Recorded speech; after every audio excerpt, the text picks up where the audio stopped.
we are back. So, last stream we found out you can stack the Art Deco safes, at least 3 high. What I want to do today is see how much can we stack them, how high can we stack them. So, what I want to do is build a whole bunch of safes.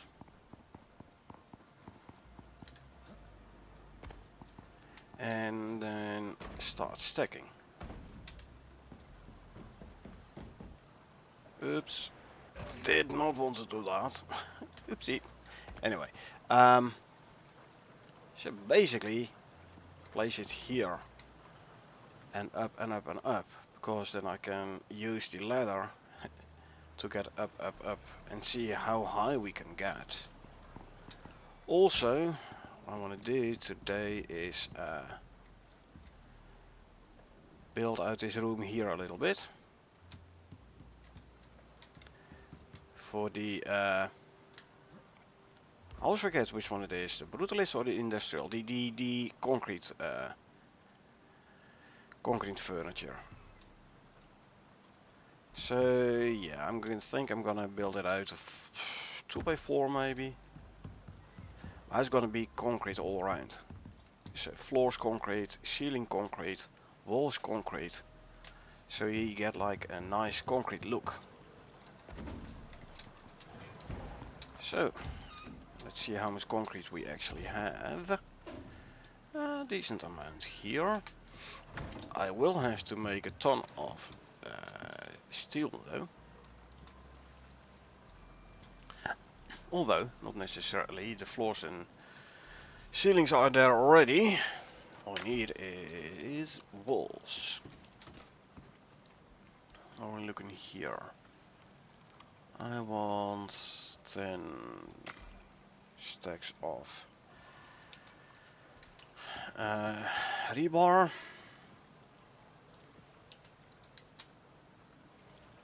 Also, let's see, what do we need to make more safes? Stone and steel and gold ingots.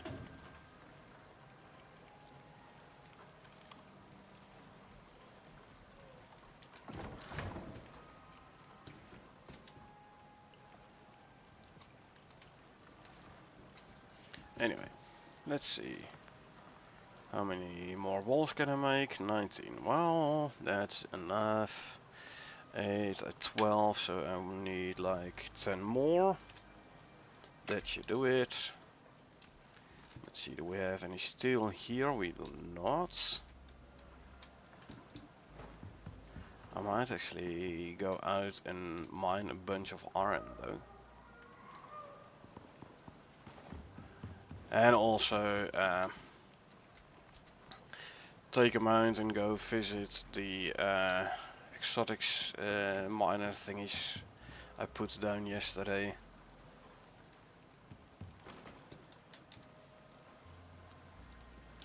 Okay, let's see.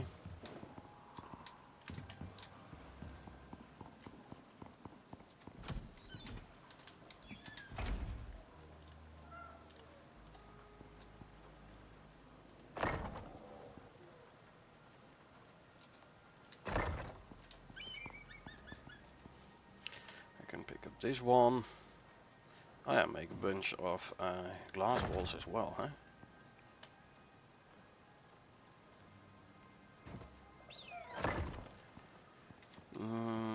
Now let's go make it a proper 4x4, shall we?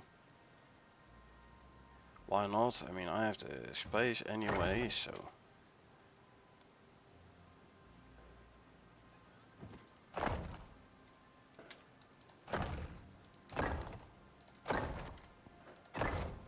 Interesting how they all turn red. Like, why?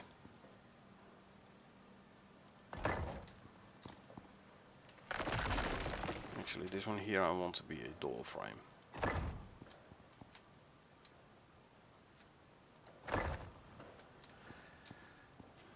12 glass walls.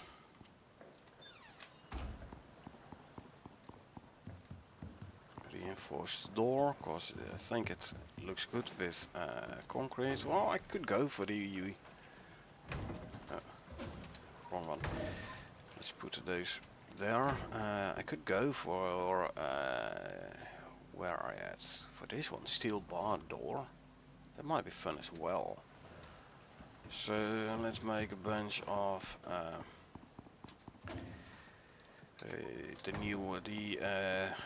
what's it, refined wood stuff.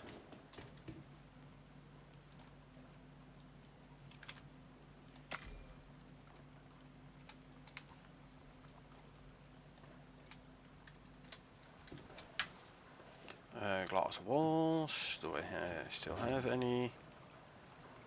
No, I do have some of them steel barred windows though. I'm gonna grab those.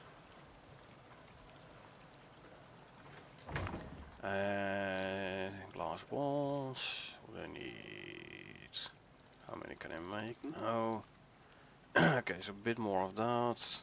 Like 51 iron ingots.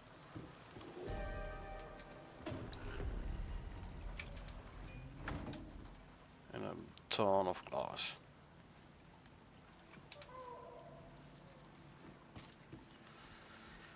Let's start with what we already have, shall we?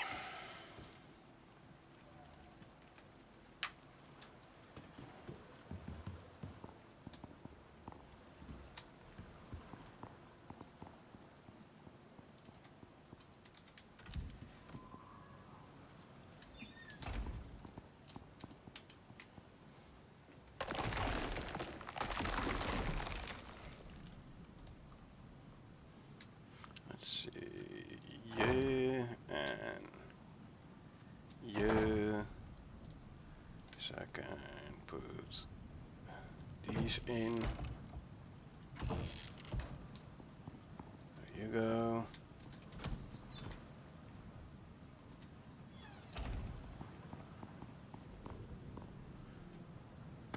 What's the third leg again today? Oh, let's see.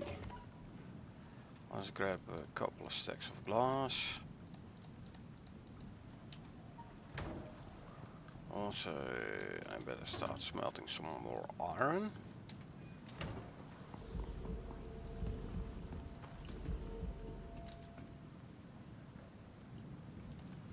Go.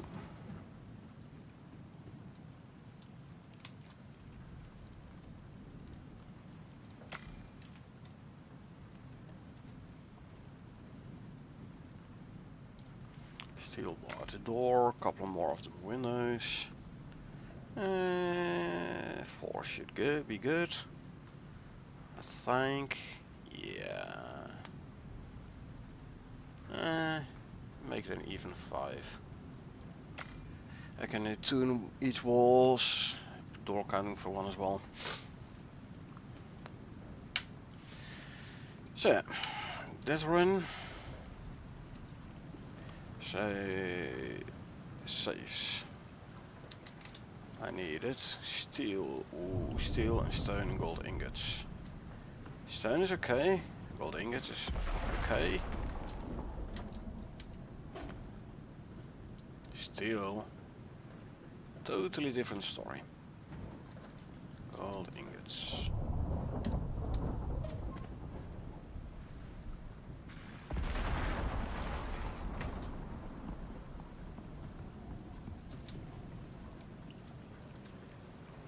Also because I do need quite a lot of it.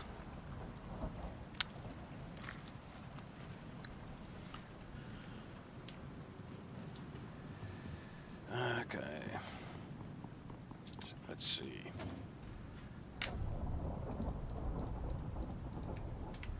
Actually, let's put this one on.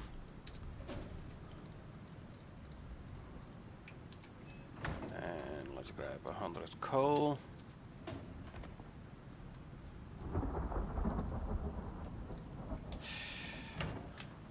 Isn't there a faster way to make steel, faster than the mortar and pestle? Maybe this one? Nope. Um, what is the successor of the mortar and pestle? Chemistry means more successor of. No, I actually don't know. Oh yeah, the, these are some of the recipes from the kitchen bench actually. And I also, by the way, need was herbalism bench, kitchen bench. Anyway, I also need to make more of the health tonics. Okay, let's make 100 steel bloom here. What does one need for the health tonic? Health enhancement. Flower yeast, tree sap and lilies. That means I need to harvest some wheat again.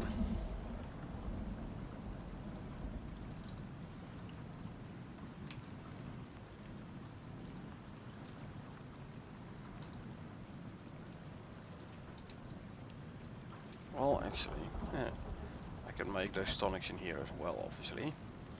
See, all I need now is some flour. And I can make 17. That means 170 flour. A little bit more than I have at the moment. For at the moment I have none. But that's fine.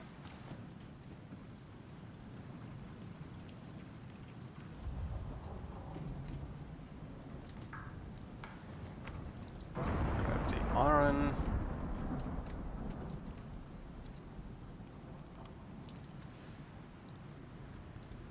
I need another 6. There we go. That's gonna be enough to close that room. There we go. Let's go upstairs and put them in.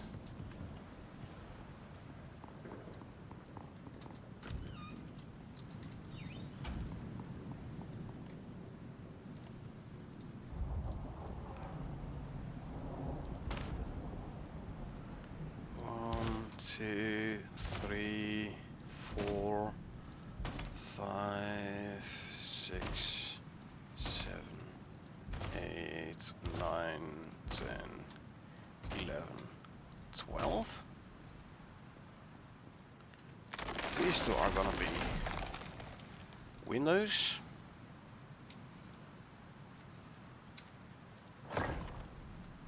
That one and that one. I can put the windows in. That one is gonna be a window as well. Single one though.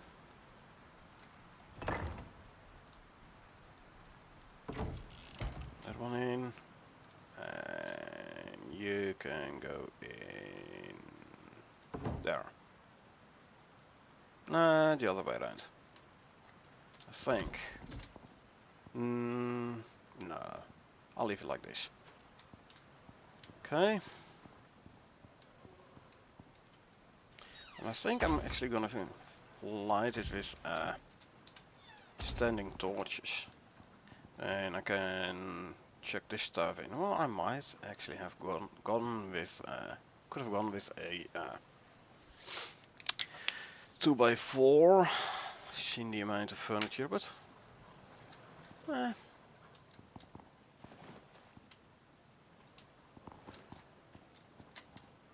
should actually make, I don't know, maybe that one there with the leather curtain door in.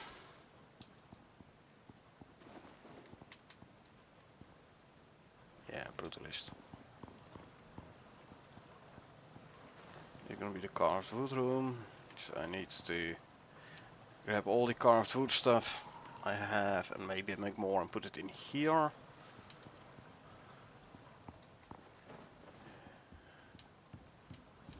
don't know about the lighting yet.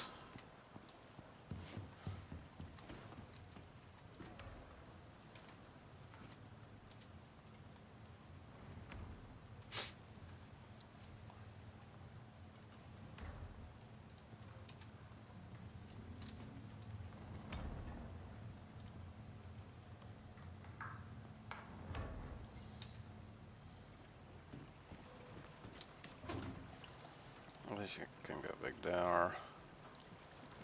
Couple of cardwood beds. Do I have any more cardwood stuff in here?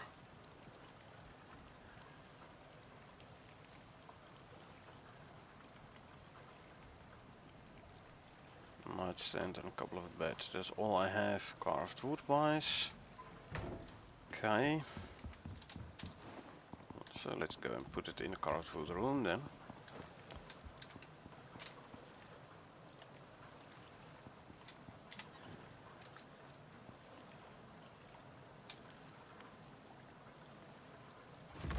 After all, this is carved wood room, so carved wood furniture should go in here. Put a nightstand in between.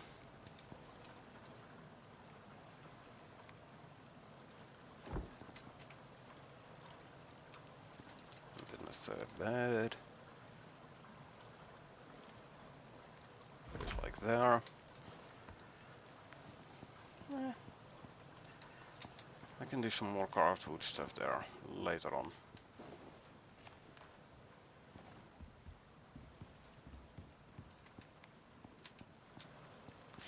Anyway, for now. Starting to smelt the steel, which is good. Iron can go there. In-game time says 19:30 about, so let's quickly sleep a bit. And that's done. Deactivate. Since I'm waiting for steel to smelt, I could as well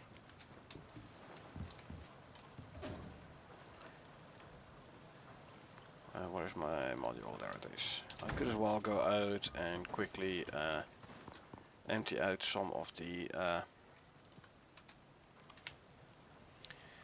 exotics deposits. Don't need a movement speed for that. It's the mount who needs movement speed, so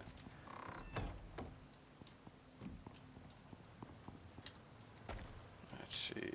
Come on, jump over, thank you. Coupe. Where's Coupe? There you are. Yeah, so you cannot see the food and water bars. Actually, let's go red exotics first. You cannot see the food and water bars when you are on the mount. Unfortunately, hey, I thought you could jump over. No, well, if you can't, then we take the other stairs.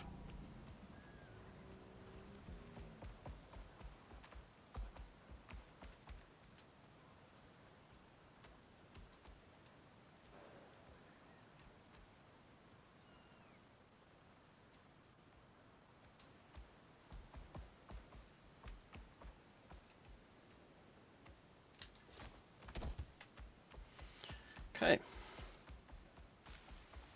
Let's go grab ourselves some red and then purple exotics.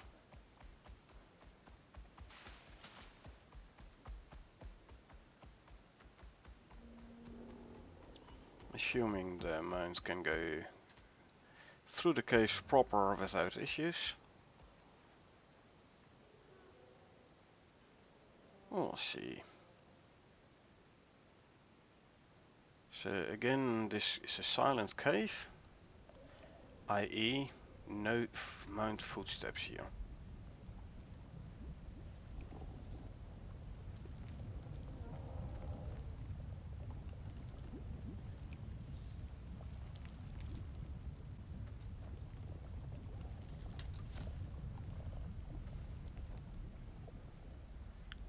And there we go.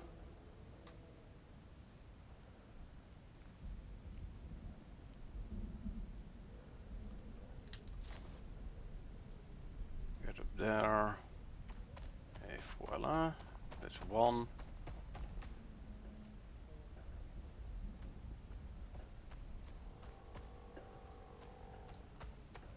Now let's go towards the exotic deposits. Oh, is so much faster than when you're running yourself. Look at that speed, man. Look at that speed.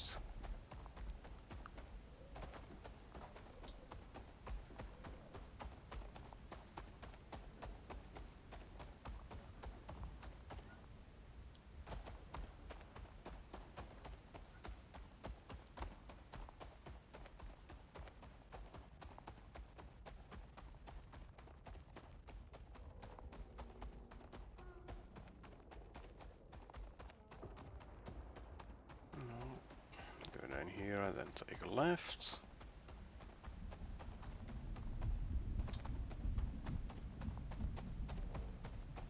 Go around here.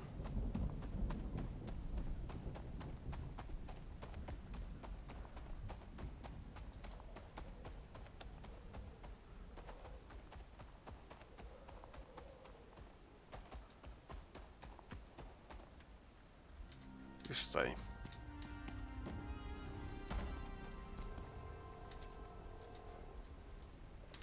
Take all.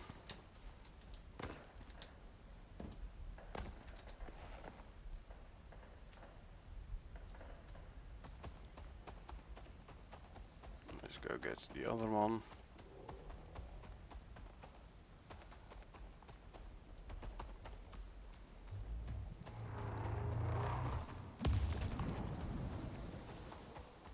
Well, at least you get a warning before the flyers drop their bombs. Always nice. Could I go around here by mount? Been a while since I've been here by mount though. Map says it's to the left. Okay, so go up here and then take a left.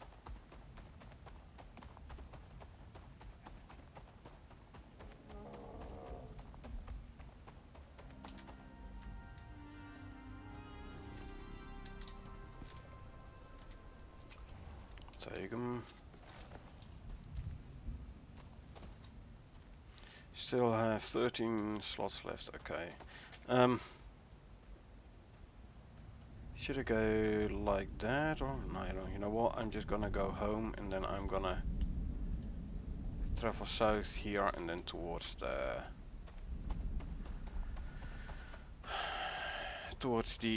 Purple Exotics deposit.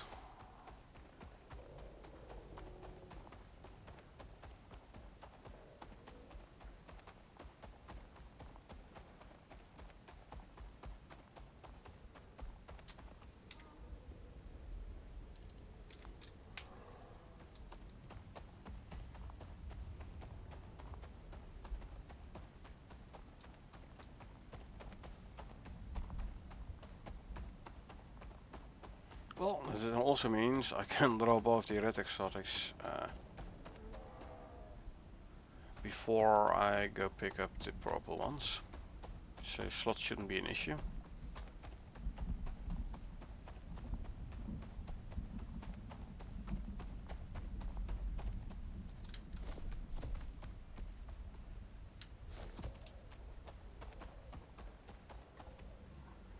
Yeah, so much faster. And since it's now just go out there, pick up the stuff and head back, and I don't have to do the whole wait till it's full thing. It's fine going by mount.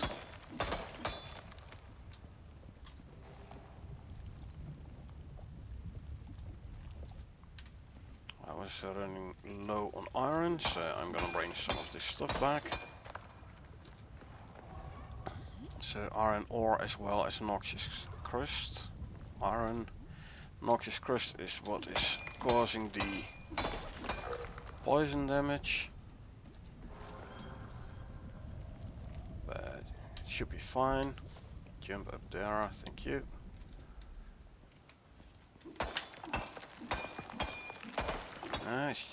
Should easily be able to out-heal that little bit of damage.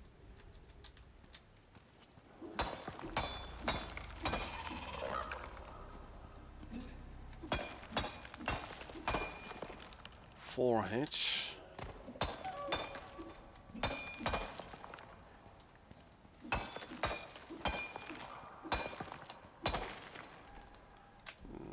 5 hits to mine. Again a 4 hitter.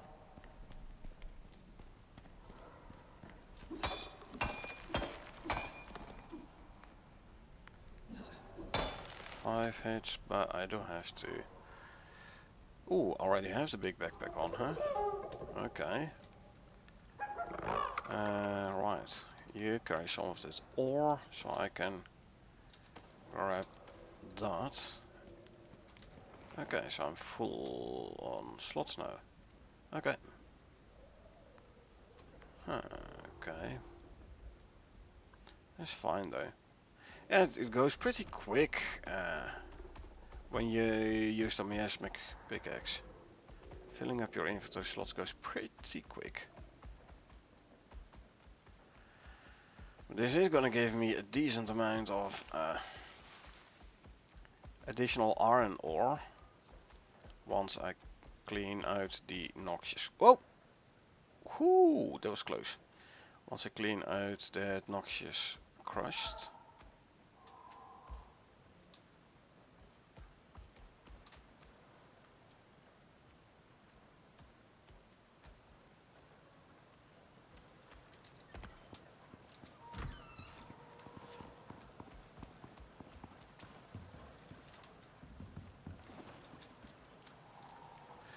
And check all the noxious crust in there, please. Thank you very much. Why are you inside? You shouldn't be inside. Anyway.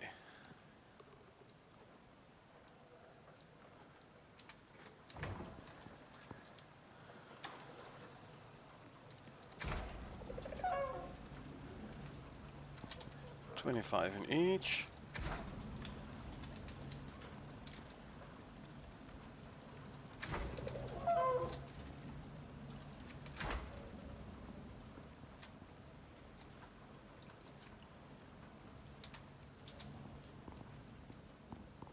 Take all of that, check it in there. Okay. Now we're gonna go towards the swamp biome. And since you are a tad prone to walking around, I just do it this way. Not even gonna open the gate. So, time to visit the swamp to get the stuff from the purple exotic spawn.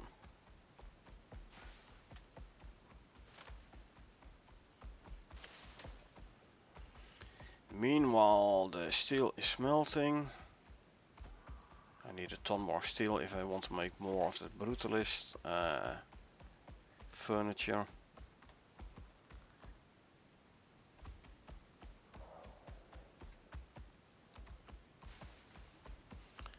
But first, bunch of steel for the safes.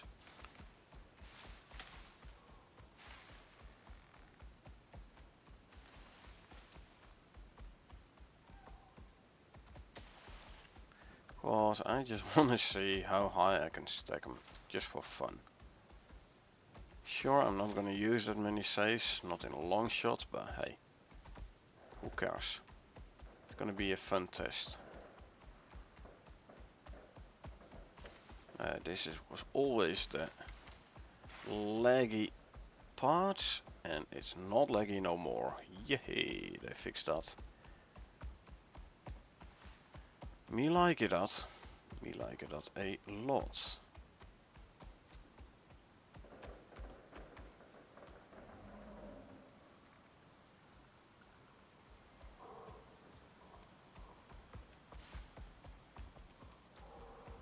Mammoth, I don't need his vestige.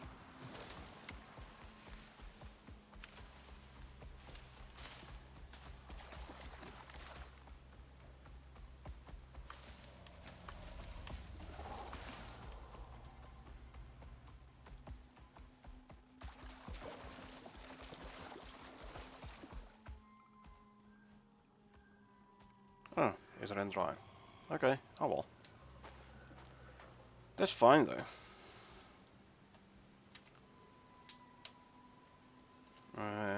can't pick it up. First I have to do this. Then I can pick it up, put one in the mount.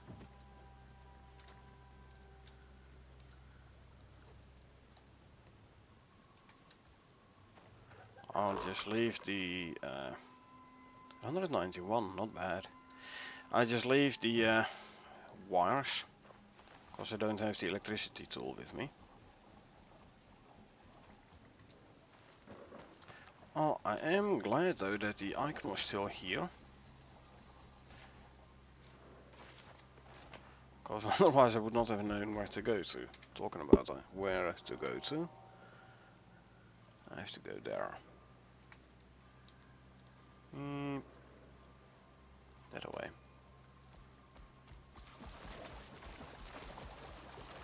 Again, I always get turned around in here, so...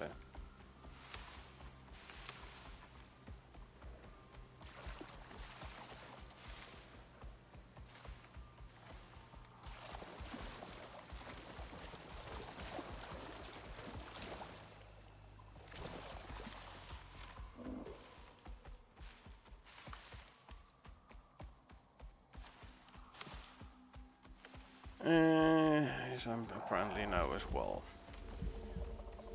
How quaint. I did put a marker in, and then I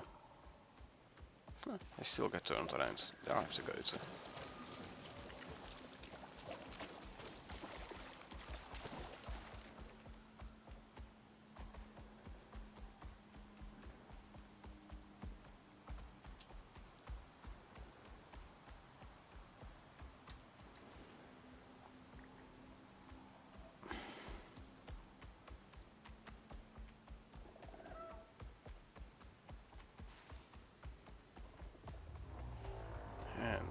Green hue is changed to the purple hue. A very good indication I've left the swamp and entered the grasslands.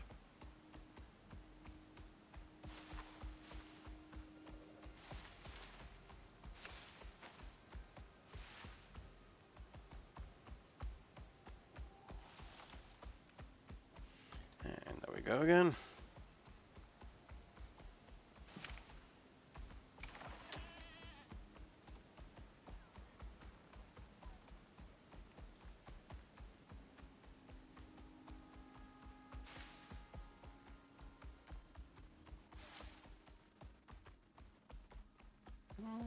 Nice and fast mount. Too bad you have to go back up in order to swap out suit. Otherwise I would call down a suit with the most amount of modules and get a couple more of them pheromone modules just to test how fast a mower can go. Actually, what is my speed now? Is it speed of the mower? Not really, it's just 300.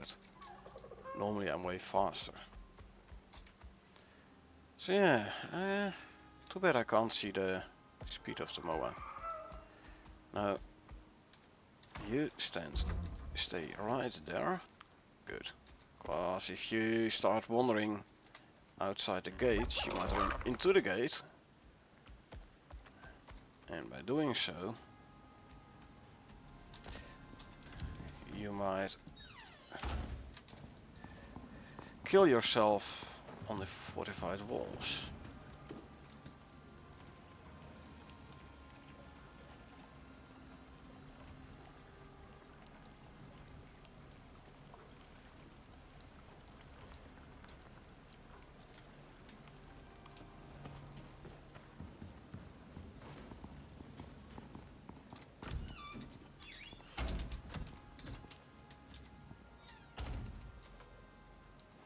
Grab that one. I'll bring you back to the pen.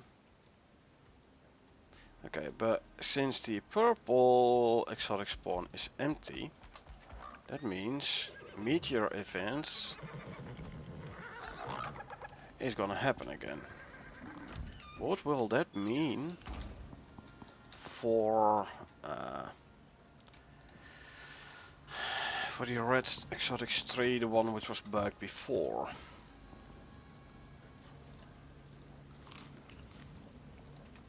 Consume all these. I hope it's not gonna bug it again. For it having the extractor thing is still on. Swap out that module there. Empty jar can go there. Module can go back into my cabinets. There you go. Bunch of steel should have been smelted. Not a whole lot, only 50, because the other 50 is still here. So, more 50 steel. Better to say 50 more, but right, save. I can make 4 more. And then what I'm gonna run out of? Steel. Interesting, it takes gold ingots and gold wire. Okay. Well, I have plenty of gold ingots, so I can easily make a bunch of gold wire again.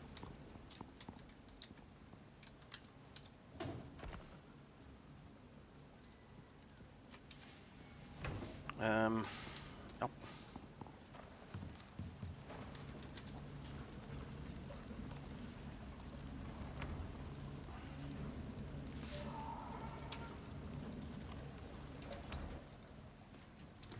And let's make another 50 steel bloom. Here I'm gonna make a bunch more gold wire. Go.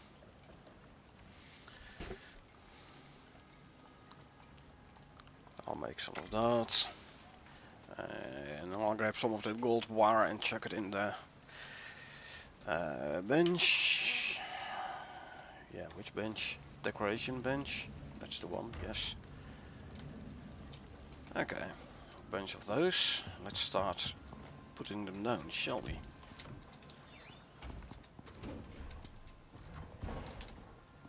So, if I place them right, like so.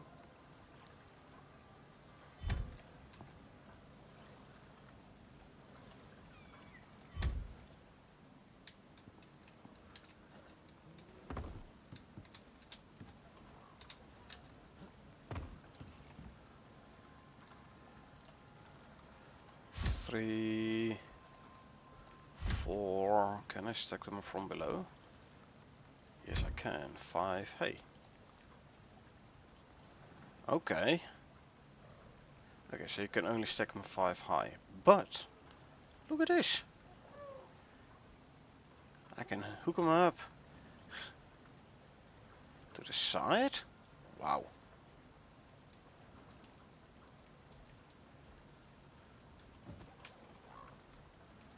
Okay, so I can make a nice pyramid. 5 high. 1, 3, 5, 7 and 9 or 25 total.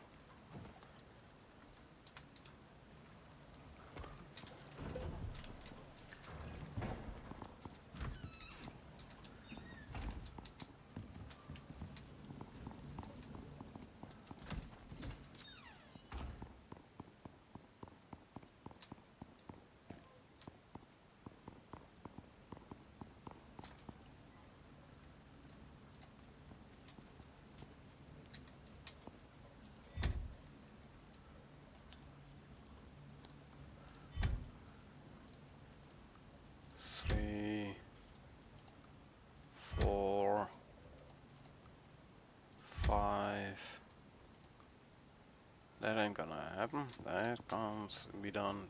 This, however, ha! It's just floating. Beep. Actually, I can make it inside that room because I can stack it up to 6. It's 2 for wall and it's 3 high. But no, then I have to take have to move away the vaults, which I don't really want to do. However, 25 since I need another 19.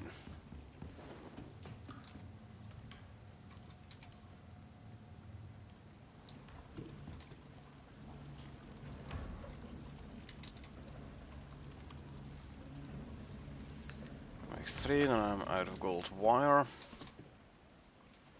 So I'm grabbing a bunch of dots. I'm gonna need more gold ingots, I reckon. I'm gonna run out of steel first.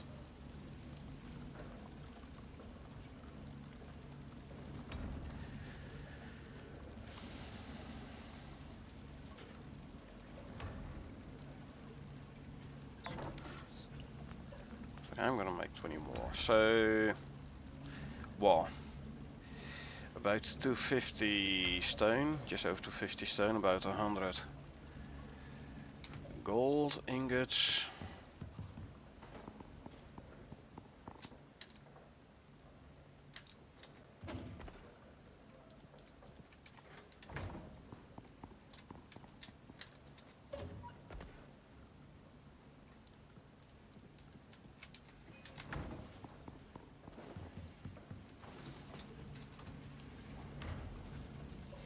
There's 300 stone, that should be enough.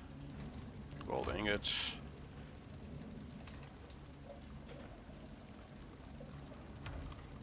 I want 17.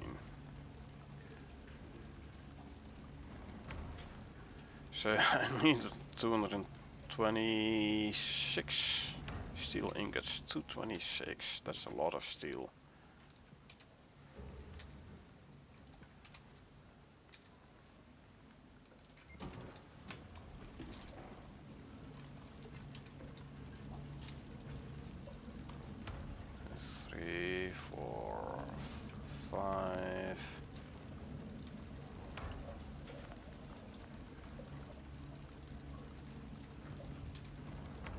Let's make more steel then, shall we?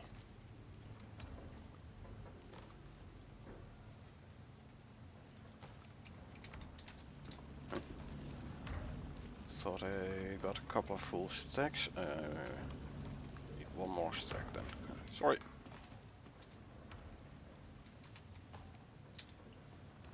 What's the sound outside?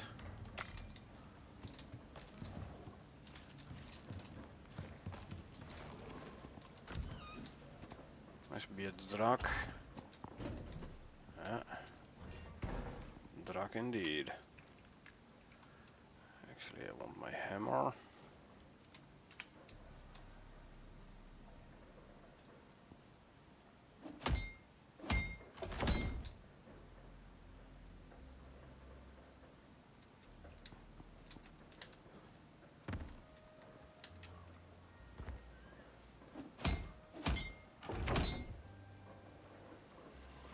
Yeah. They keep on killing themselves on the fortified walls, which is good.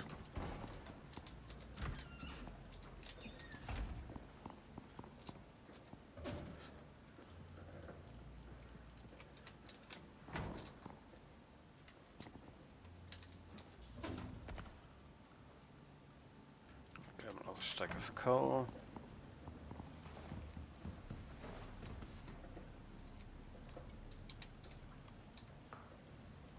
Doesn't really have the room there.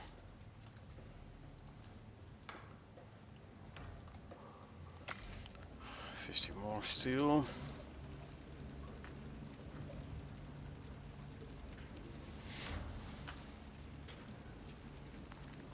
2, 3, 4, 5, 6.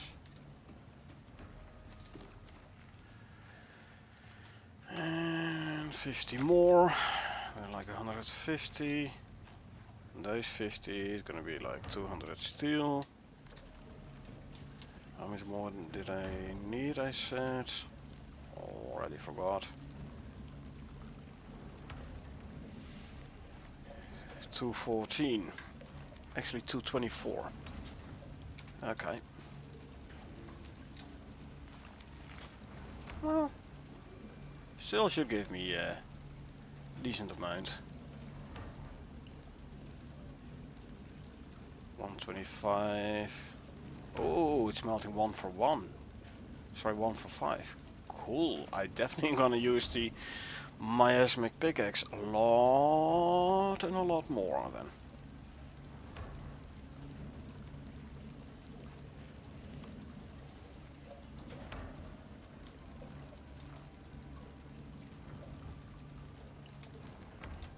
Of course, it's smelting the steel.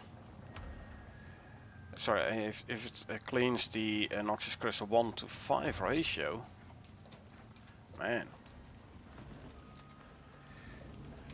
that means I get about 2.5 times more ore from the node as usual. So about half the ore and the other half, no, 3 times. The other half being the noxious crust. Noxious crust is times 5. So a half plus a half of 2 of 5 is 2.5, so 3 times more. Cool.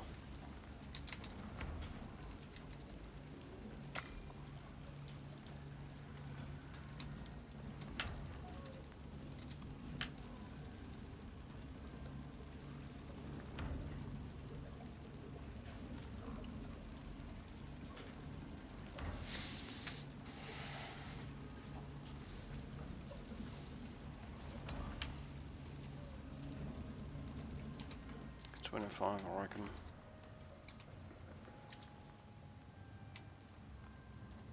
Yeah.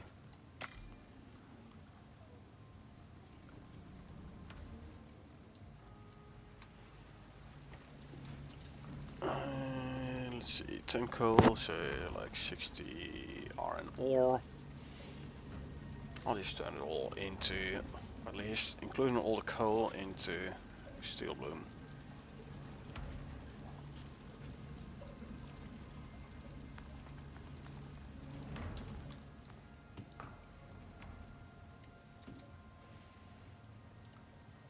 And give me even more steel bloom, please. Thank you very much. Coolio.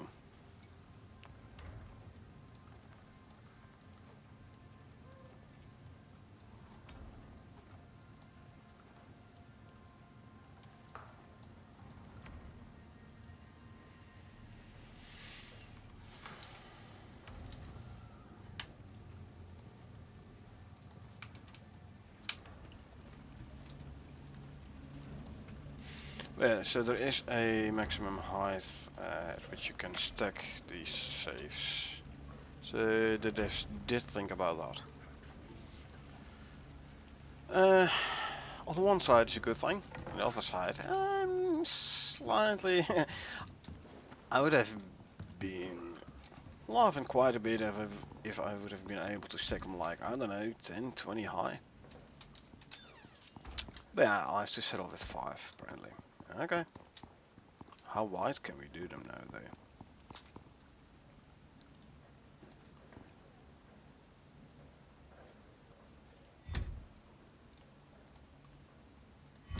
Yeah, I think it's gonna be the pyramid.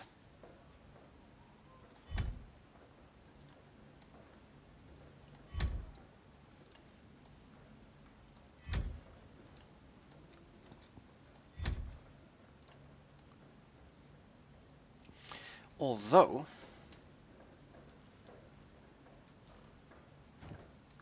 Ah. Okay, okay. What was I trying to do? I was trying to cheese it, like... Take out that one. Put one on top there. That ain't working, cause if I take out this one from in between, it's like the kitchen benches.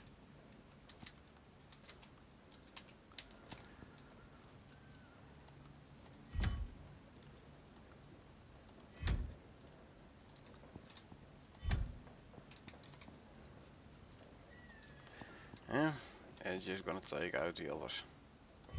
So yeah, this is gonna be like the biggest stack you can make. Well, you can obviously extend horizontally. But put one to the side and side and keep on going. Or at least that's what I would assume.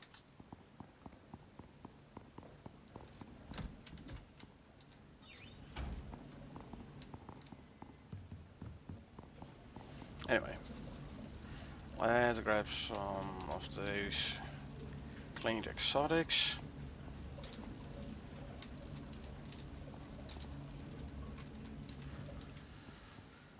There's 160 of them, and we have another 40 incoming.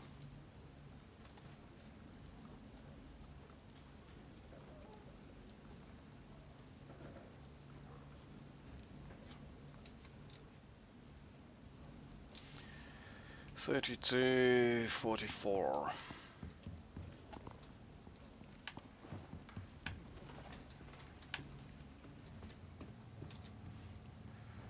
Still smelting steel. You're still making steel. Yes, you are. Actually, let's see. I'm gonna check half in here. In the other half, I'm gonna check in here. And just can get the steel a bit faster. This can go there. That can go there.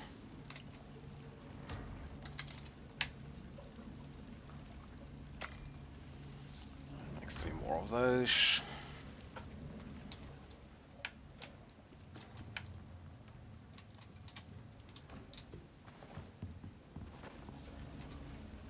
I mean, I could go even faster if I would like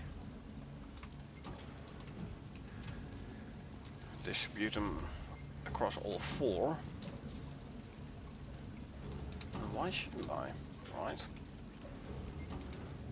Go, go, go.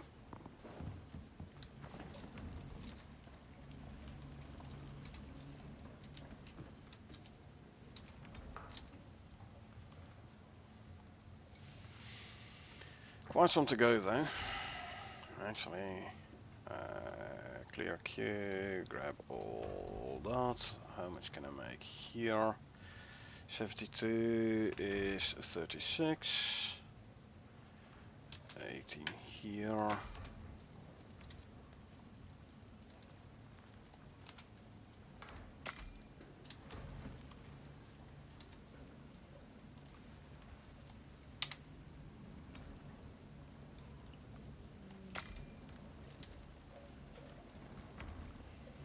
You're talking about speeding things up, right?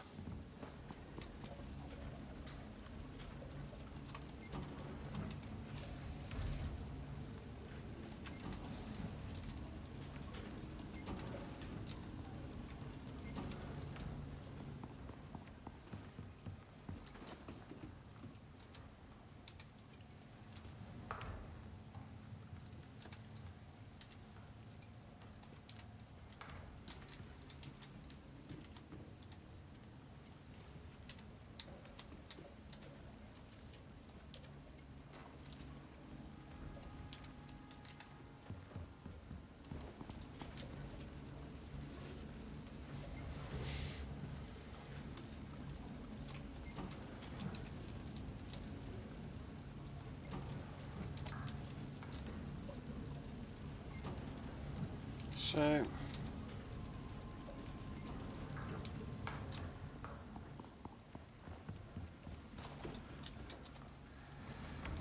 limiting factor gonna be this one here. Really can only make 1 more? Okay, sorry, it was 4 already.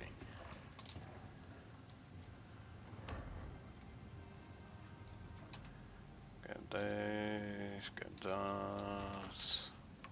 get that, get that, and get that.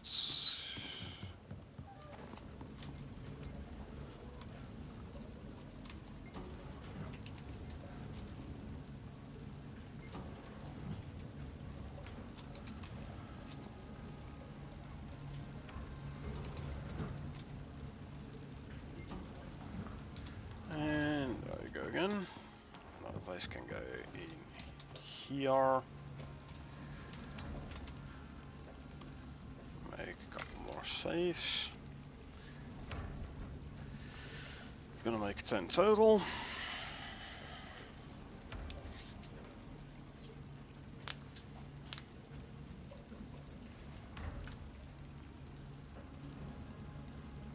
like the limiting factor.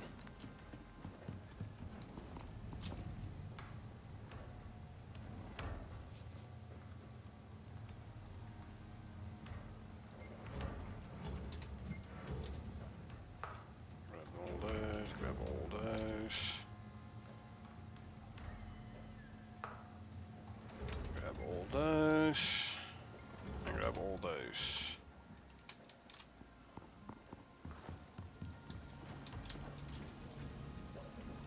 One gold steel in there. Give him a couple more saves.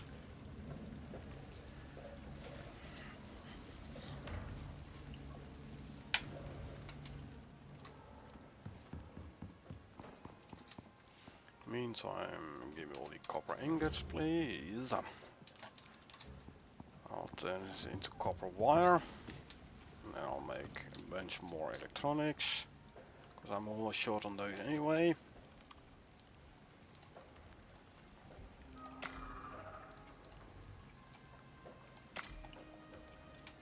Actually, I'm gonna be short on gold wire as well there.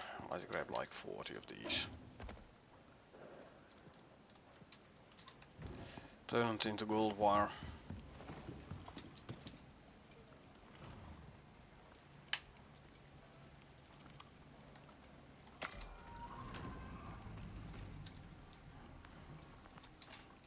There are the safes.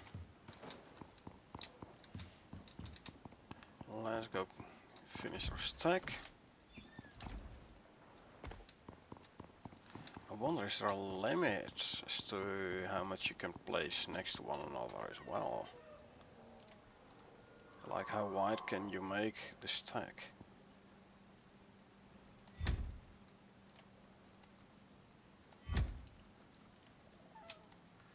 Let's first put 4 down here.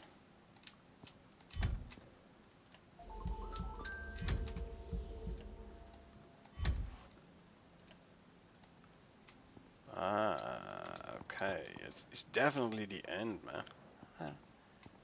You can't hook up any more to this.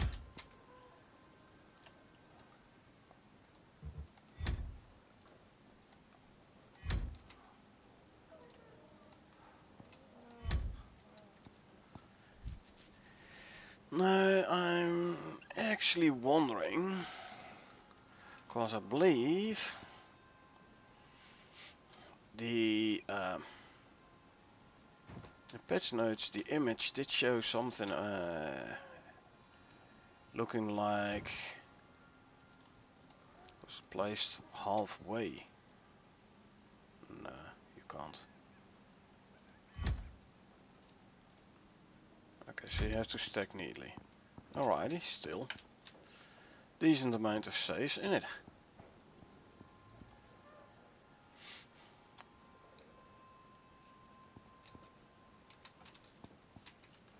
All of them have a decent amount of slots. 36 instead of the normal 26. These can these have like 36 slots. Coolio. I'll just leave them there, cause why not? Next step is more brutalist furniture.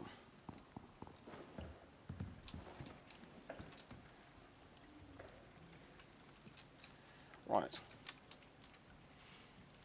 For which one needs a ton of concrete. So let's grab a couple of stacks of concrete. See what we can make. Obviously I'd have to check what I already have.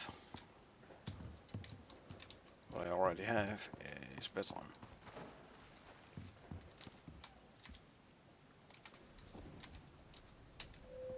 So, gonna be light again.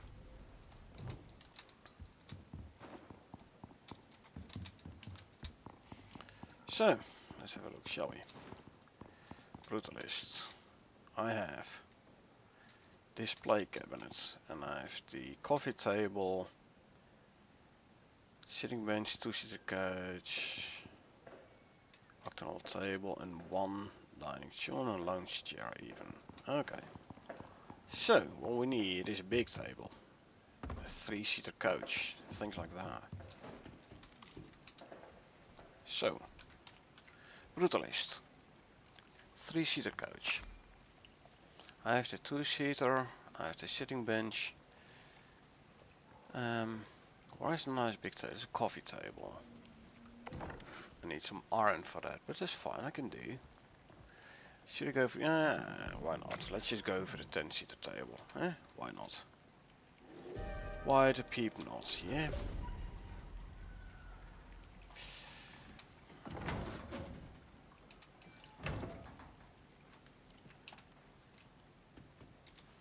Let's grab ourselves some iron as well. Chuck it in here.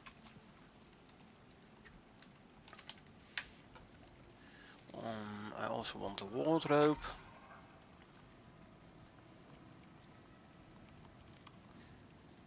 Couple of dining chairs. Let's grab some leather. Not a whole lot of leather in here though.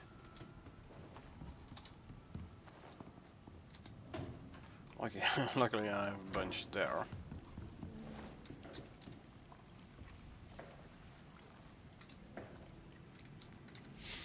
Okay, so no dining chairs. 5 of them. Wall shelf, of course, why not? Dresser, still already have, don't need a nightstand. Do I have the display cabinet or the bookshelf actually? I'd have to check. There's a lamp. I don't really want to go for it. I mean, them wires are so ugly.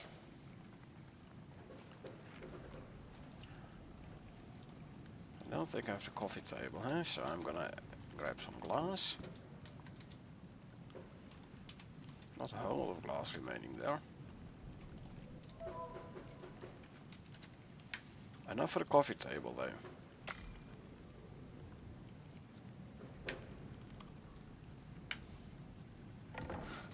Let's see, bookshelf or display cabinet.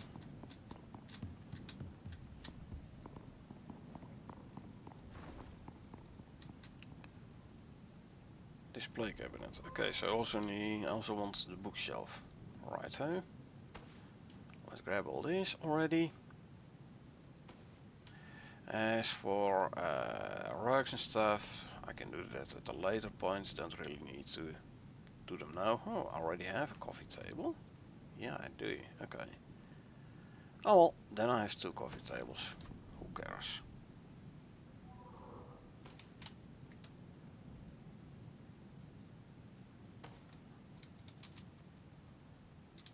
Candlestick. Besides fuel apparently. Okay.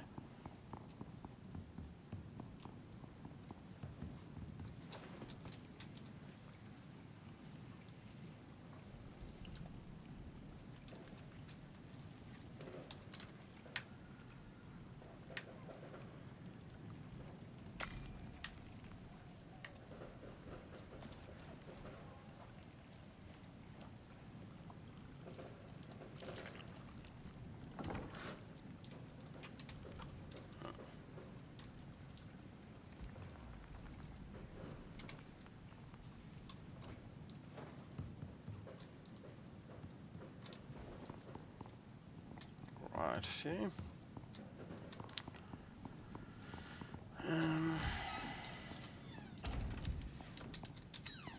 So,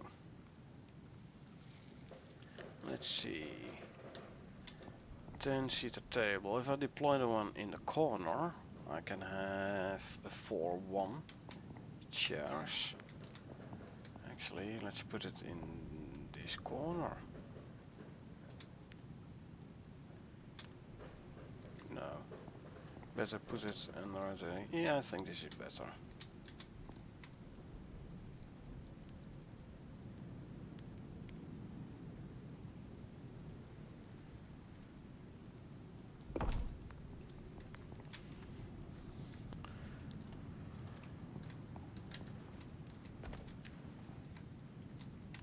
For now I can deploy these proper.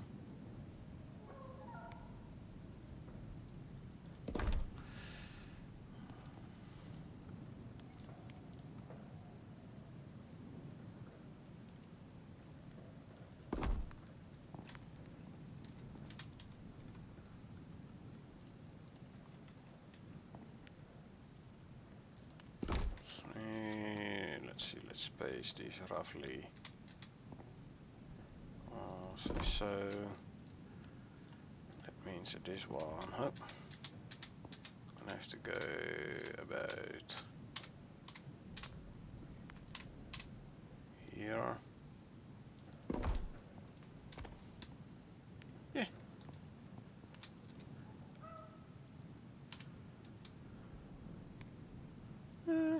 It's okay. It's okay.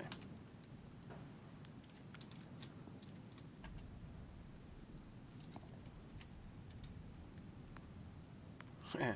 Not the best place for me to sit with the shield hitting the wall, but okay. That's fine though. Okay. That's that one. I'll put this one here.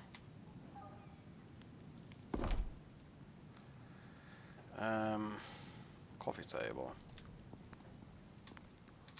One underneath each window. Just because.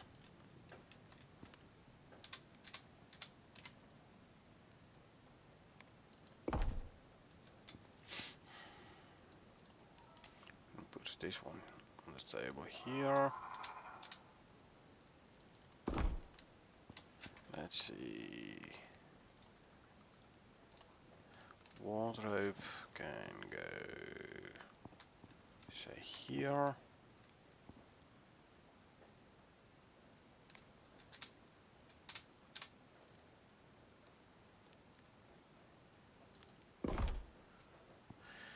I want to keep this actually, I think, the far. Should I do the close one? Might actually do the close one to put a door frame in there. Yeah. Let's have a look in. Nothing there, no. Okay, so I'm actually indeed gonna put this one in as a door.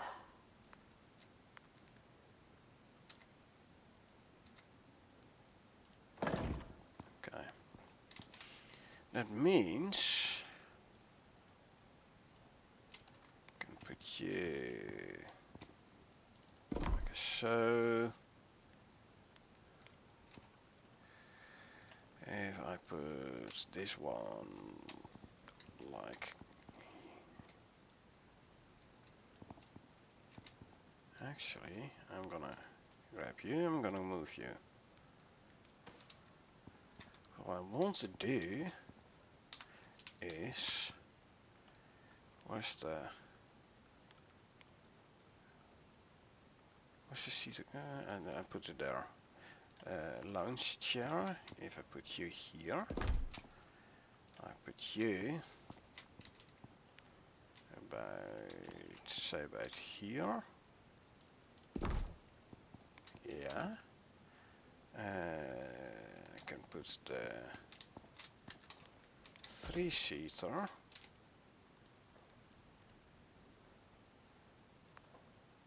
Like so. And the 2-seater. Put about so. Yeah.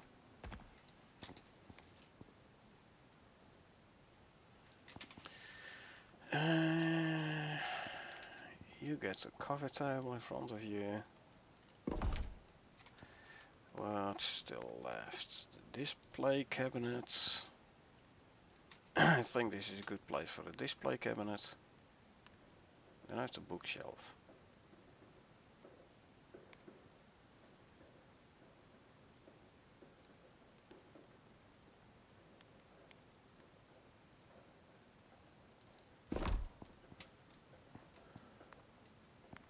Which I'll put here.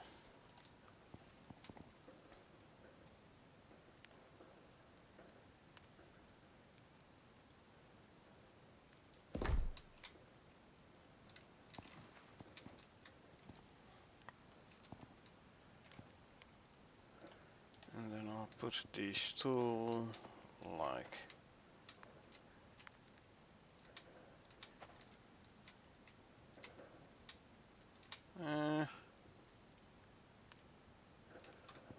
actually, let's put them like here.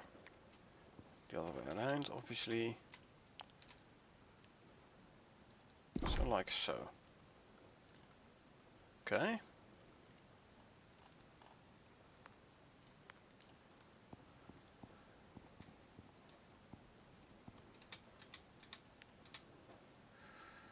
And I think somewhere on concrete is gonna be better.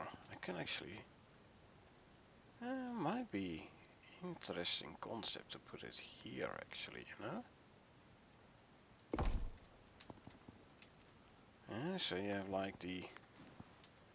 You're sitting here. Coffee table, okay. Yeah, no, this one should be lower. Ah, if this would be lower, it would be perfect. Because you could put some stuff on the table and a little bit higher, and then you can still look out the window, you know. With the stool being this high, I'll put my coffee up here and I'll put my feet on up on the coffee table. Ow.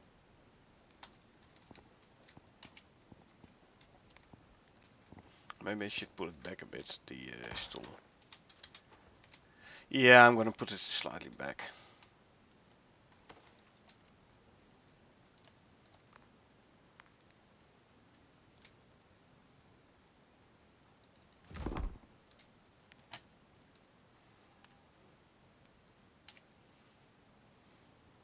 Looks less idiotic. Right. Yep. There. It would be fun if when you put stuff in here, it's gonna show there. But actually, you can put things in here. Same here. Wardrobe has as much storage space as the display cabinet, i.e. a lot. But yeah, I think this is a nice brutalist room. I'll put leather curtains there. We don't have the fur ones yet, still devlocked, but I can make the leather curtains. Question is, where does man make leather curtains? Apparently the answer here in this bench. Okay. I need more fiber, huh? Oh, I also want to harvest a decent amount of flour. Almost forgot that. Let's first do the harvest the flour, so I can make the health tonics.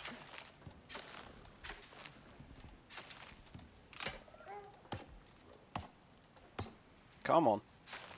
There you go.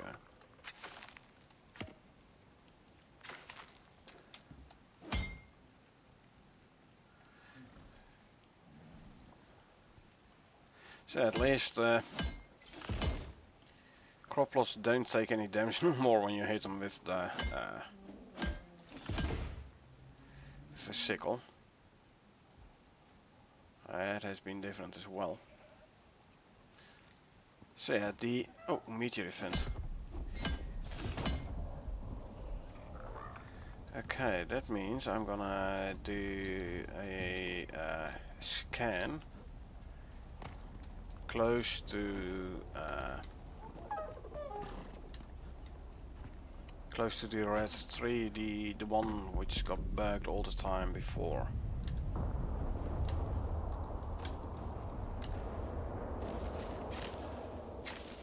And then I can see whether or not it got bugged again. I hope it didn't. And also, I can find the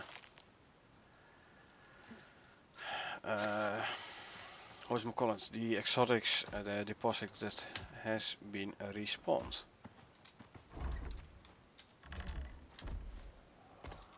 Hopefully not in the buggy tree.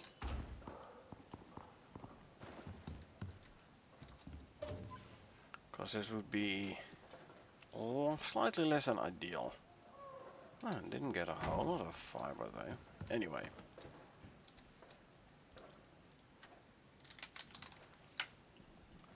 Leather curtain door. There you go. I needed flour. So let's make some flour.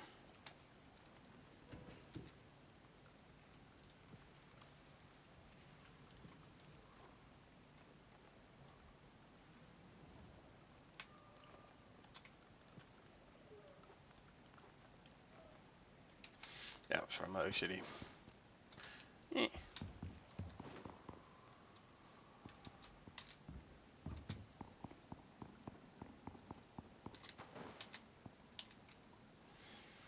So, what I also want is, this is the industrial stuff, so I need to make more industrial stuff, but science. What kind of science do we have?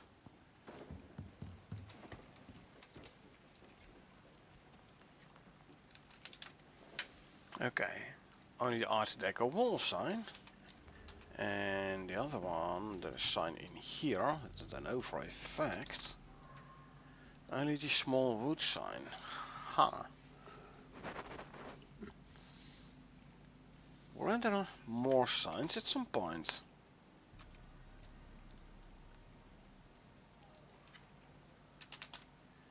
Yeah, here. Couple of rustic signs and stuff.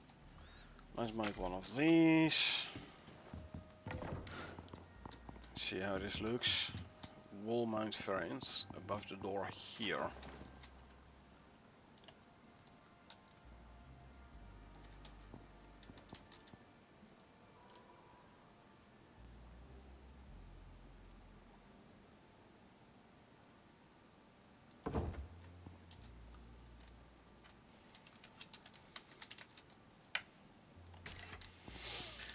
Okay, here's your brutalist stuff. Is it gonna be suiting the industrial? Not really. Maybe the classic one is gonna be better.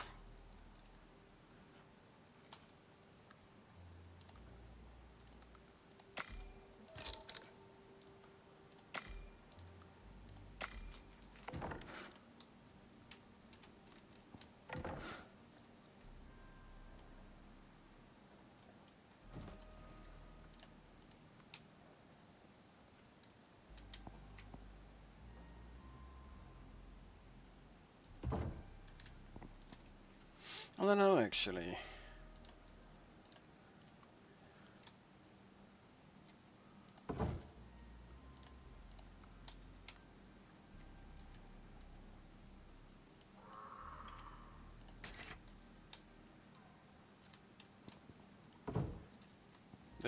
Neither of them.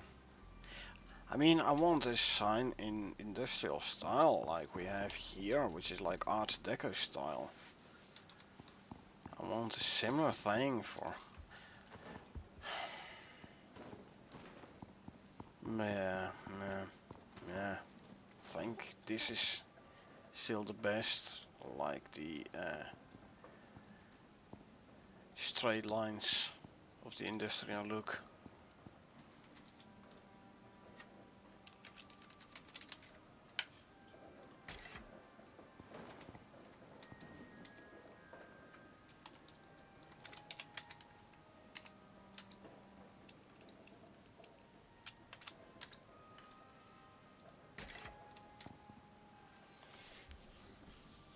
Yeah, well, I have to do it like this, like so, or maybe even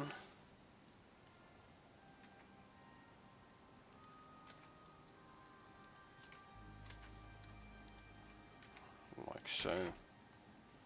Nope. Industrial straight forward, brutalist to the left. But yeah, I definitely have to put those two back then.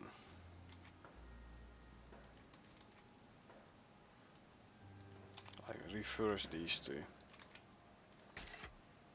Brutalist left and industrial straight. Okay.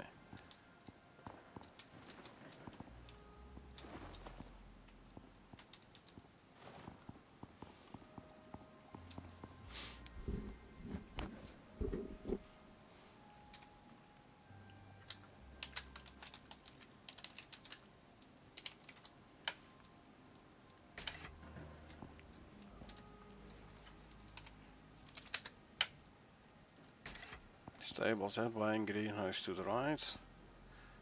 Okay. Unfortunate I cannot do an arrow down. Why? No. I can do an arrow to the right though. Yeah.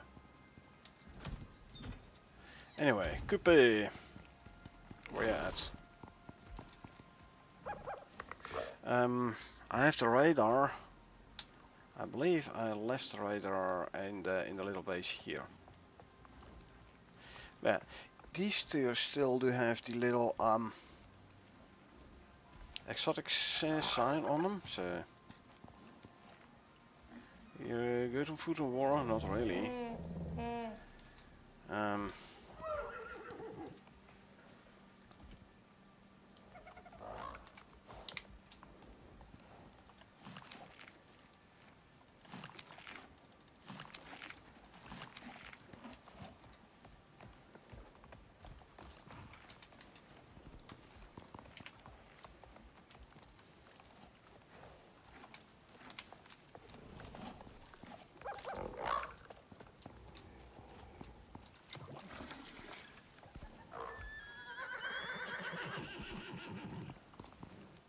Fit in water, but I don't have the good module on me. So let me quickly grab my module.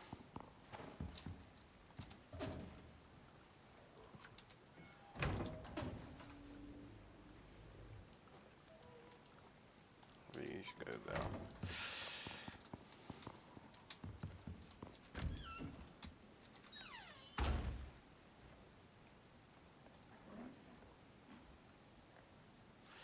Okay, so they do stack, but it is a decreasing return, diminishing return. Movement speed and max stun. Yeah, especially the movement speed is a nice one. Right. So. Really? It fell off there. Okay. Oh well.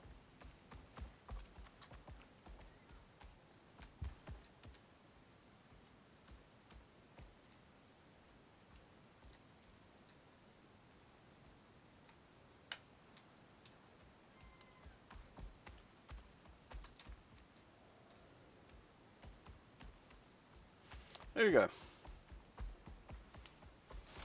So we're gonna clear them both out. Then we're gonna go grab the radar.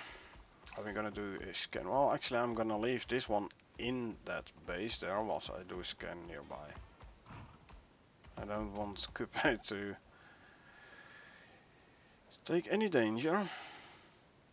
Cause I would prefer it to not die. I've gotten used to Coupe, so I don't want him to die now. I'm gonna be very sad. Nah.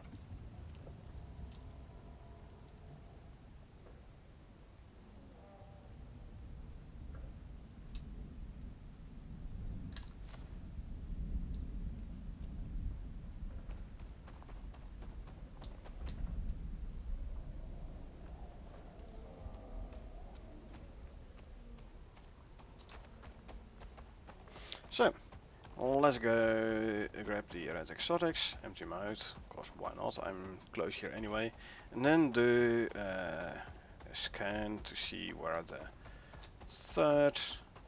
the new third one popped up.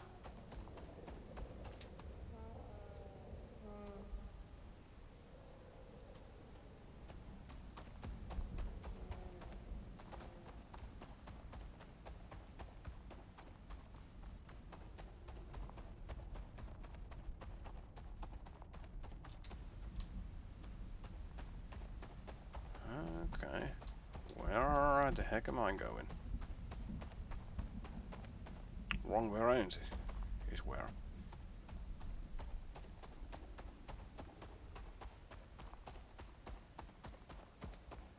See, told ya. I'm so bad at finding the way.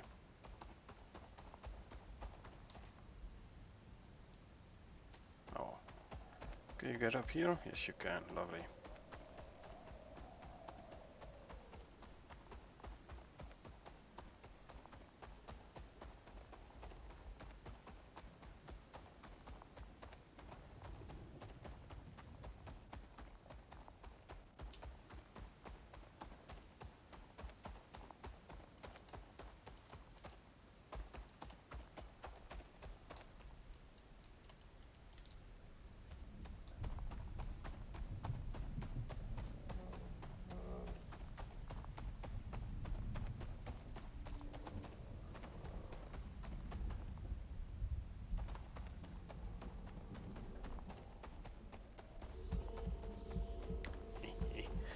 went past the lava brooding before I realized what was happening. Ha!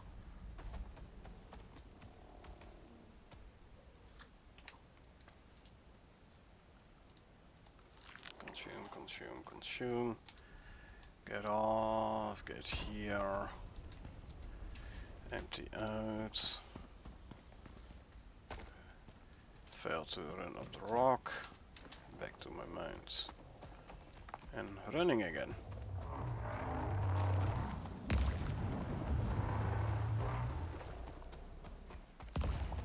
Oh yeah, here. So the mount actually also gets the negative effects of the gas flyer bombs. Wow. Even worse than a player.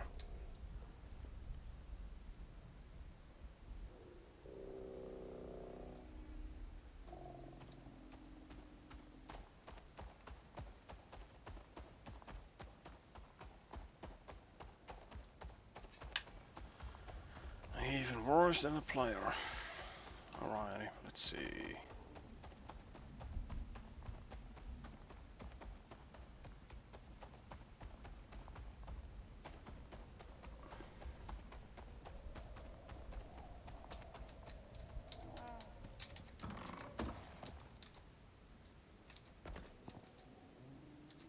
You go in there. No, I did not have the radar on me. Why did I put the radar? In forward operating base, maybe. Oh, the Arctic, the volcanic base. Okay, I'll check that. First, let's empty out this. I said empty it out, thank you very much.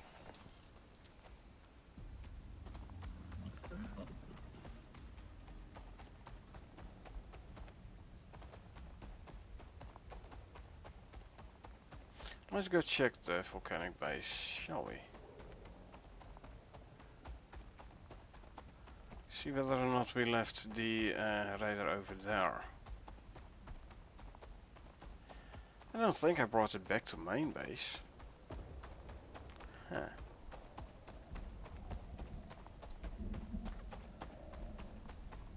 Well, okay.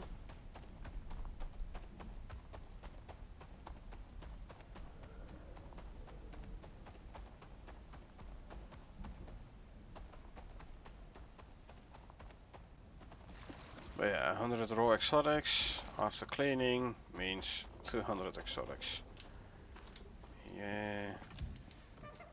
Let's have a look. Not here. Not here either, so I must have brought it back to main base then. Interesting. Ah well, that means we're gonna go back to main base and do a scan from thereabouts somewhere. Okay.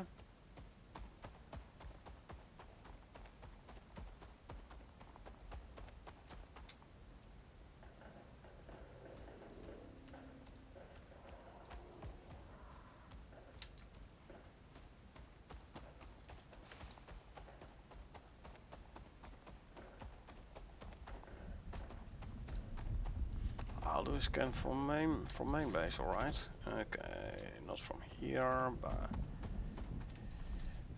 this angle I should be able to get up here, right? Yes, I am. Good.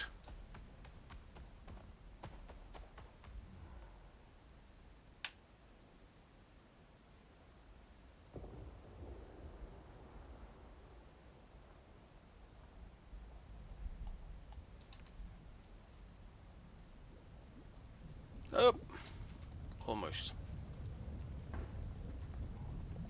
Almost ran into the lava.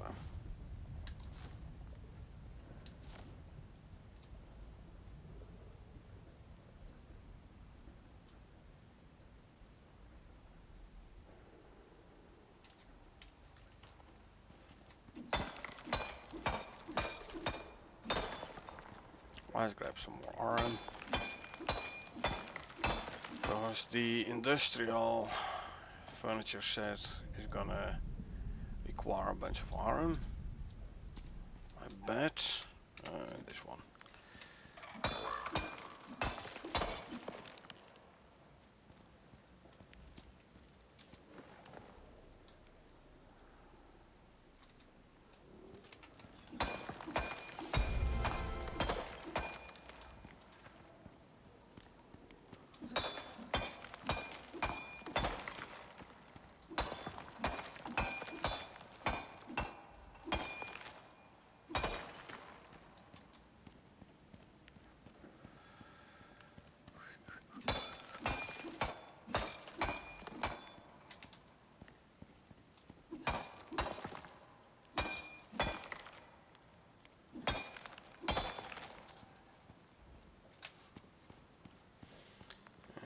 City, okay.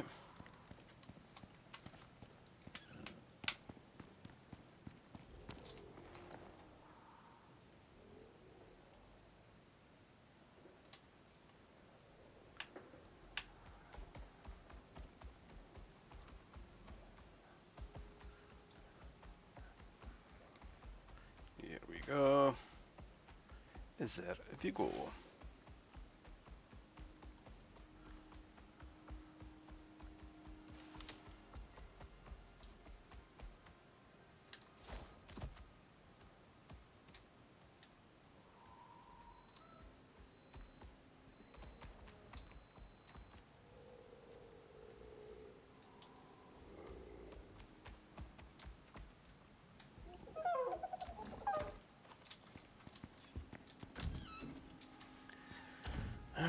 Okay, let's see. Let's first check the Oculus Quest in here.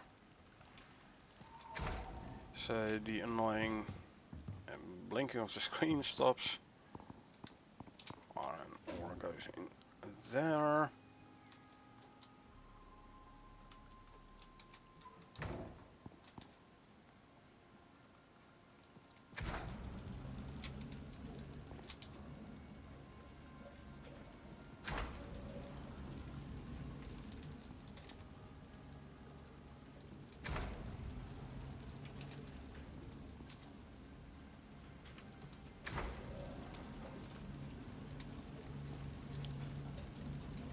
Mm, 20. Oh, I just want to put it the wrong way around.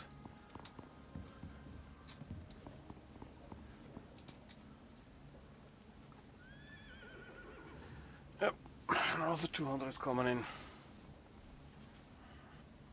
That's gonna almost fill up this one day.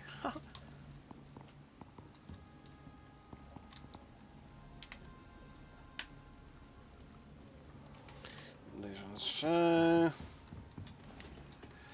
oh yeah, I indeed did bring it back.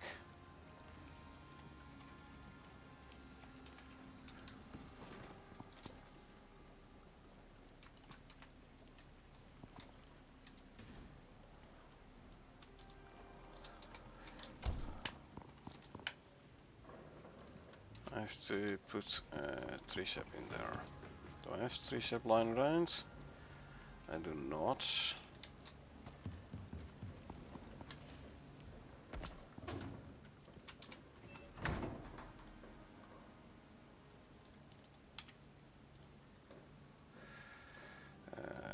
Let's just make a bunch.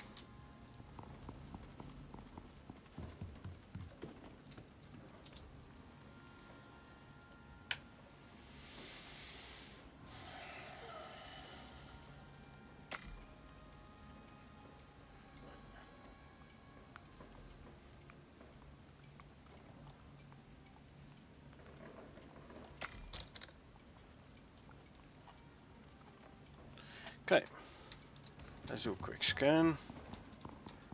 I'm gonna do it the cheesy way. Of course, why not?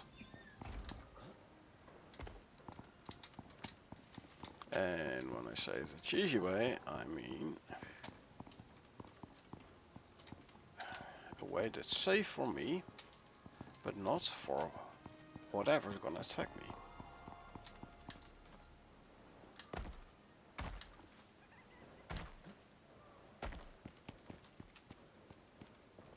This should do.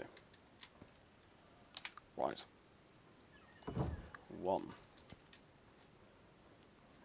Careful with the legs, I'm gonna crouch so I don't fall off, hopefully. Come on. 2. 3. Stopper.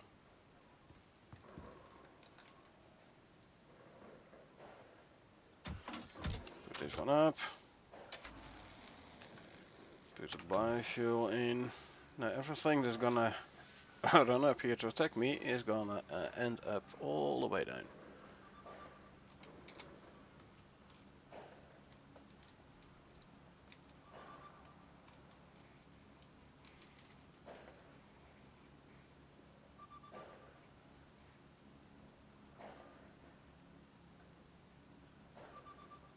Nothing coming, eh? Yet. Unless there's something coming downstairs. Spawning inside my base, I hope not. Huh. Okay, here it comes. Moa. Look what happens, right? Bye bye. Woof. Horsey. Bye bye. Boom. Next. Oh, there's a drag coming. Come on. Come on.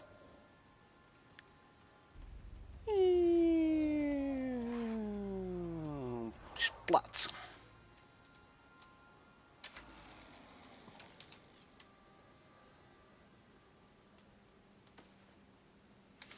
Okay. Let us see. So,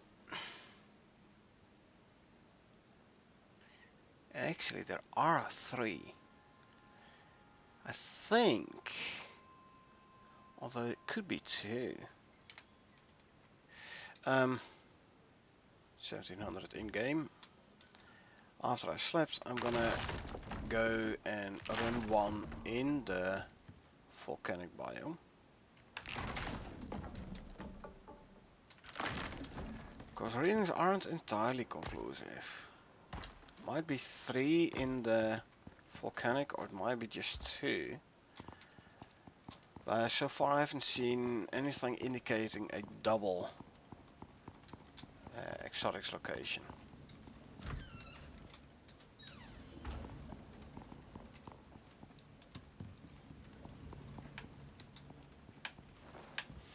And since I'm gonna do a scan, I'm gonna go without mount. Hey, calm down, please. Take an example of your cousin. He is nice and quiet. You are not. It's funny though. Ha. Anyway, 1800. So, sleeps.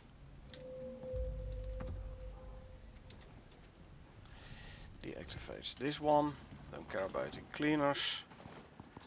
Wash hands.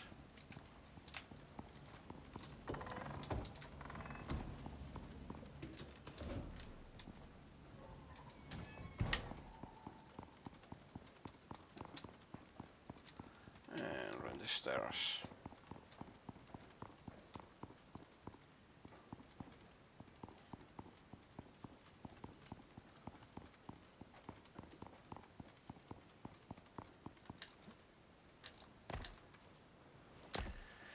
Okay, we're up.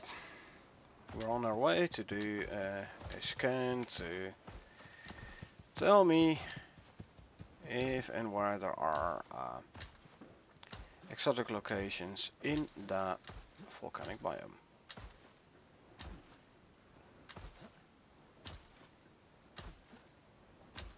So I'm in the green period. The weather forecast top right, so should be fine.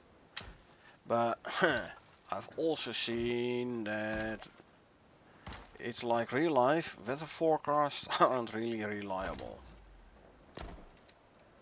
You get like a red storm whilst it's like the first yellow one. It's supposed to be the first yellow one and you get a full-on red storm, things like that. So.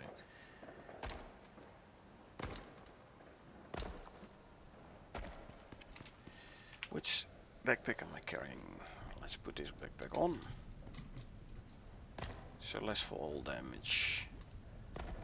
Always good when traveling.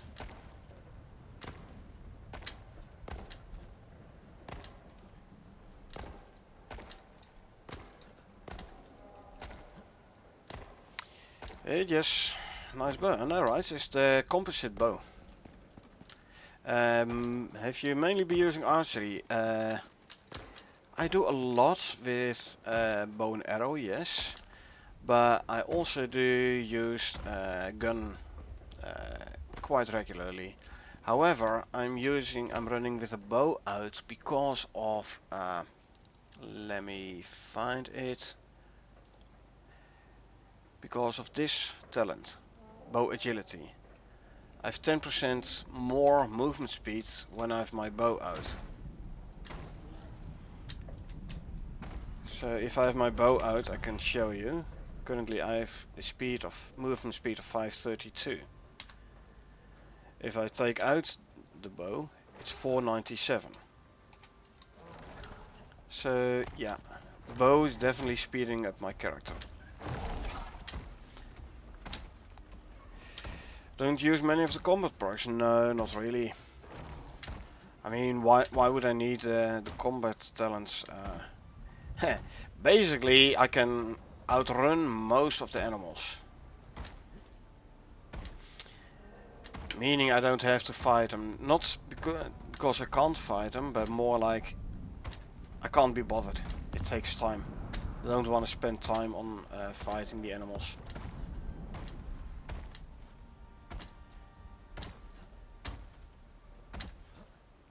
Okay, so I should have gone either left or right. I remember this one.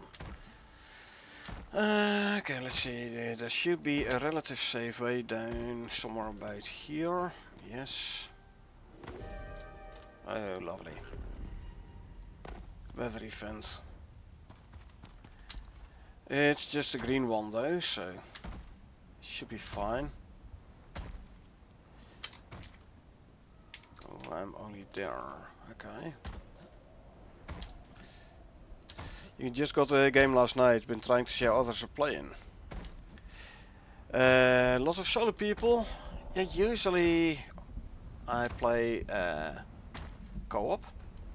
However, my co-streamer has been quite busy lately, so hasn't had a whole lot of time to do gaming. So that's why I've been doing a fair amount of solo play lately.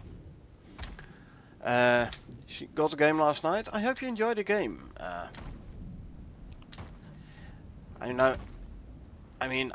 enjoyed the game a lot. That's why I play it a lot. But yeah, ton of fun indeed. Huge. Depends. Did you go like full out, get everything, as in all the DLCs as well? Then yes, it's huge. Since you only got it last night, I'd suggest you do the Olympus first, like the base game first. Cause the first DLC, Styx, which is like the, well, first DLC as in, the Styx was actually the one, yeah, which was the first proper DLC. And also the first one which like added a map and stuff, added a whole new map.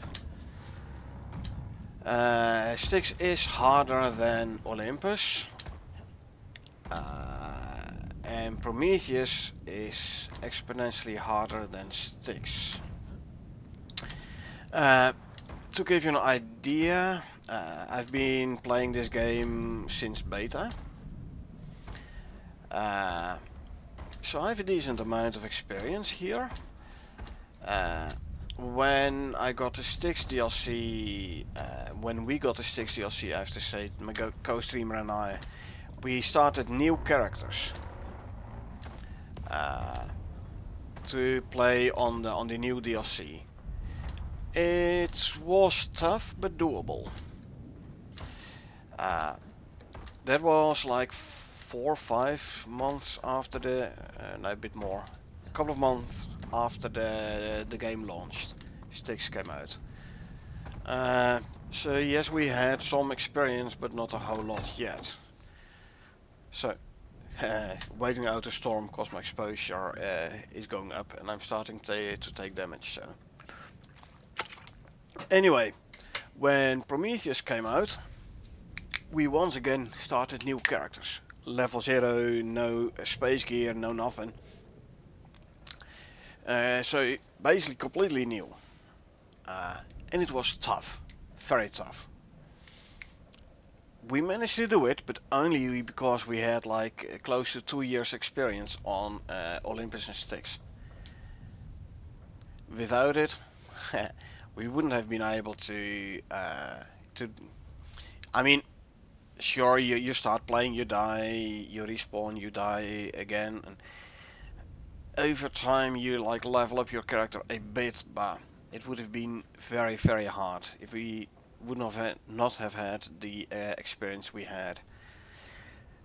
Just to to tell you a bit how hard Prometheus is. Prometheus New Frontiers DLC, yeah. And so definitely go base game first.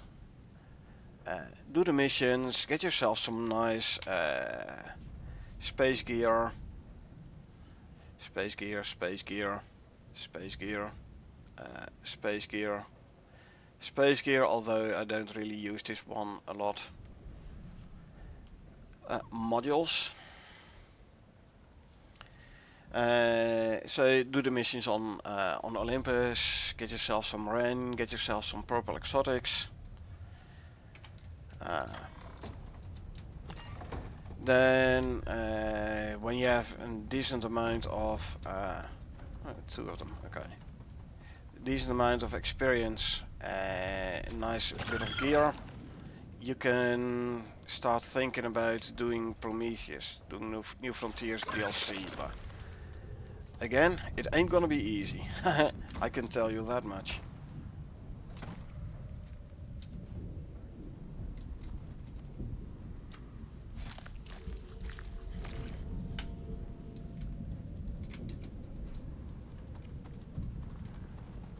Hey, this is my kill. I'm gonna skin it.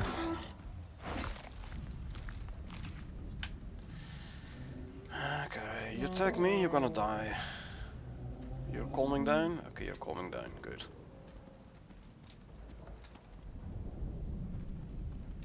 Rabbit.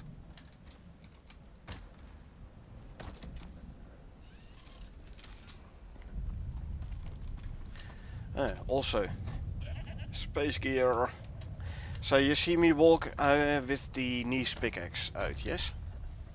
Let me quickly go in base so I can relatively safely show you. And let's also quickly consume some food.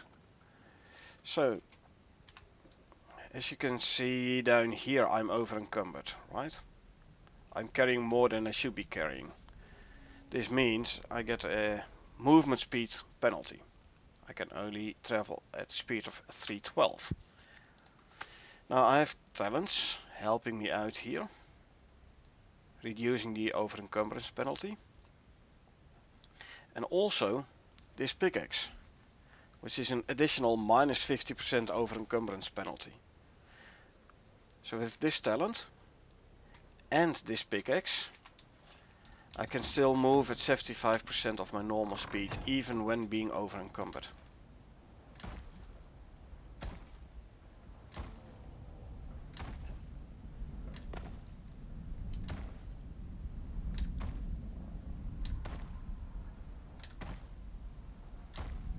I know, right? So, in my opinion, this pickaxe is one of the best pieces of workshop gear you can get. And like if you start playing first, the first one you get for I'd suggest is the oxygen tank, the red and white one, because since a few months, if you have still oxygen in your oxygen tank when you get back up to the space station, next time you bring the oxygen tank down, it still has oxygen in it. So you start out with the tank with oxygen. The same for the canteen. You start out with a canteen with still water in it. Meaning the start of your mission is gonna be easier. Come on. There you go.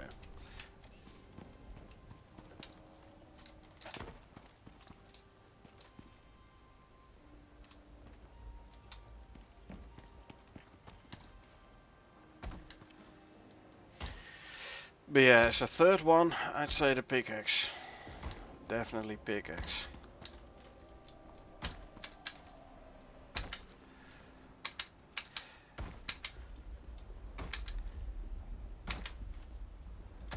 Okay, let's see. A bit of a cliff face, so I can do a cheesy scan again. How about here? Yeah, this should work.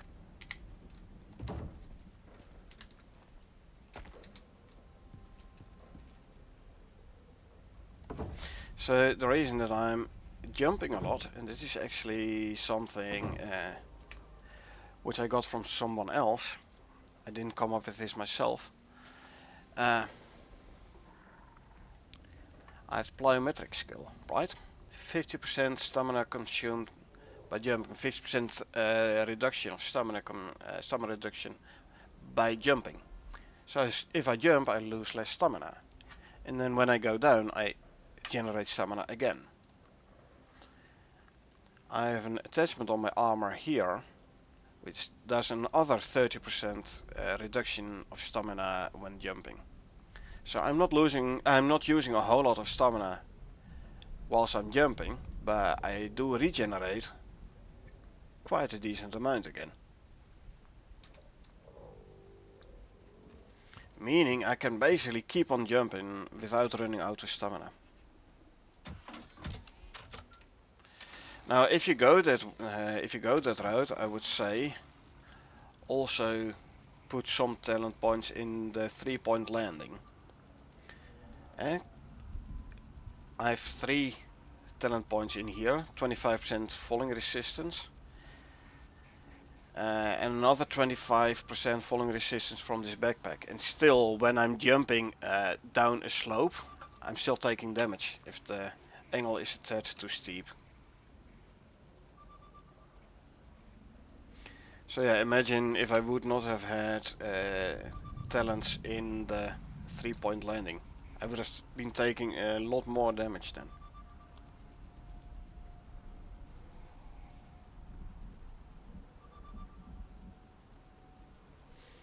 Yeah, nice combo indeed. So actually I got this idea from a live stream from the Icarus devs. One of them had the same, and someone else was asking him like, hey, why are you jumping all the time? And then he explained like, look, I have talent points here, so jumping cost me less stamina. So I can... Oh crap, this one is bugged again. Jumping costs less stamina, so I can basically travel faster and further, because if you run out of stam, you can't run no more, you have to walk. So with the stamina reduction for jumping, he says I can now travel faster than you folks can. Okay, this sucks.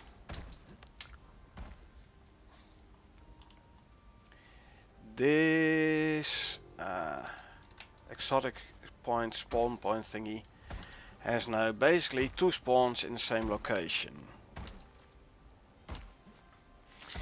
This means as soon as I empty out mining it, I have to start mining the same one again. Now if I don't finish it before the next meteor event, the third one is gonna go into that same tree again. I had this before, I managed to fix it by mining it completely twice before the next meteor event. But this is gonna cost time and gonna be a couple of quite boring streams again.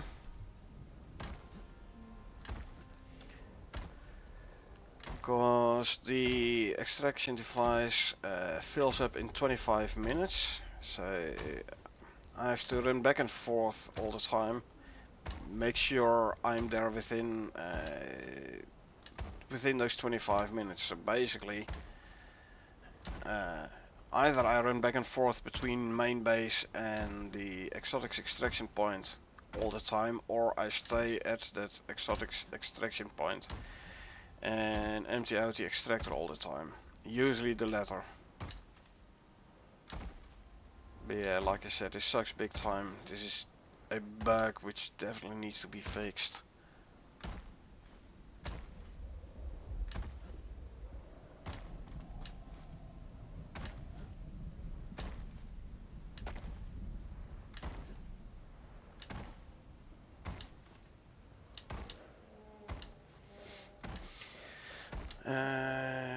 Let's see.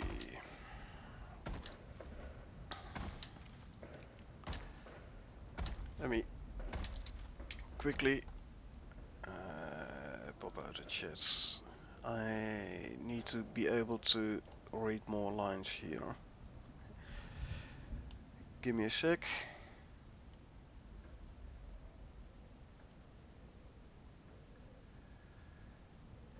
Okay. Oh, back to map here.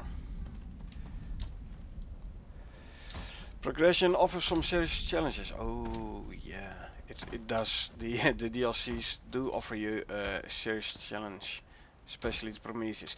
Although, having said that, where's my? Oh, oops! I should have gone there. Having said that, for me, even Prometheus has become easy. That's why I started this open world in hard mode. How hard is hard? Not really hard. But then again, it's also easy because I learned how I can best kill most of the enemies. This one is supposed to be a rather tough one. As you can see, I killed it. Yes, I have a deep wound, so I need a suture kit. And yes, I took a nice amount of damage, but nothing too serious. Like a single one of those, meh, don't care about. If they group up and you get like 4 or 5 of them, yes, then they become hard. A single one, meh. And the same with like bears, right? Back in the days when I started playing Icarus, you saw a bear and you were like, uh-oh, I'm gonna die. And then you did your utmost best to make sure the bear did not see you, otherwise you were gonna die. Then came the point where you were like, oh, there's a bear, okay. We'll see whether or not he sees us. If he sees us, we'll kill him. If he doesn't see us, we'll just continue going on. And now it's like, hey, there's a bear, let's go kill it. And then you're like, okay, you know what? I'm gonna use knife only when killing the bear. Because otherwise it's too easy. I've been doing killing bears with fists only, because even knife becomes too easy. Although, like if you have polar bears, slightly different story. They are a tad more dangerous than normal bears. But yeah, skill makes the game slightly easier to play. Quite a lot easier to play in certain aspects. Although, on the other hand, you become complacent, you know, overconfident, and then you run into a cave and you get yourself killed by a couple of cave worms. You know, it has happened to me as well. Becoming too overconfident. So yeah. The first couple of missions in Olympus you start in a safe zone, the central forest, yeah. The north West Forest, top left, is gonna be tougher, higher level animals. We're talking about level 80 plus. So especially new player, you run into a level 90 bear, level 100 bear. You better hope there is a river nearby or a lake where you can jump into. Because you can outswim them. You swim faster than they do. So if there is a lake close, at least you can jump into the lake, swim backwards and knife him in the face. And kill him that way.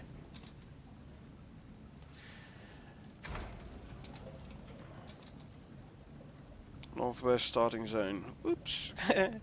Well, there is safe and there is safe, you know.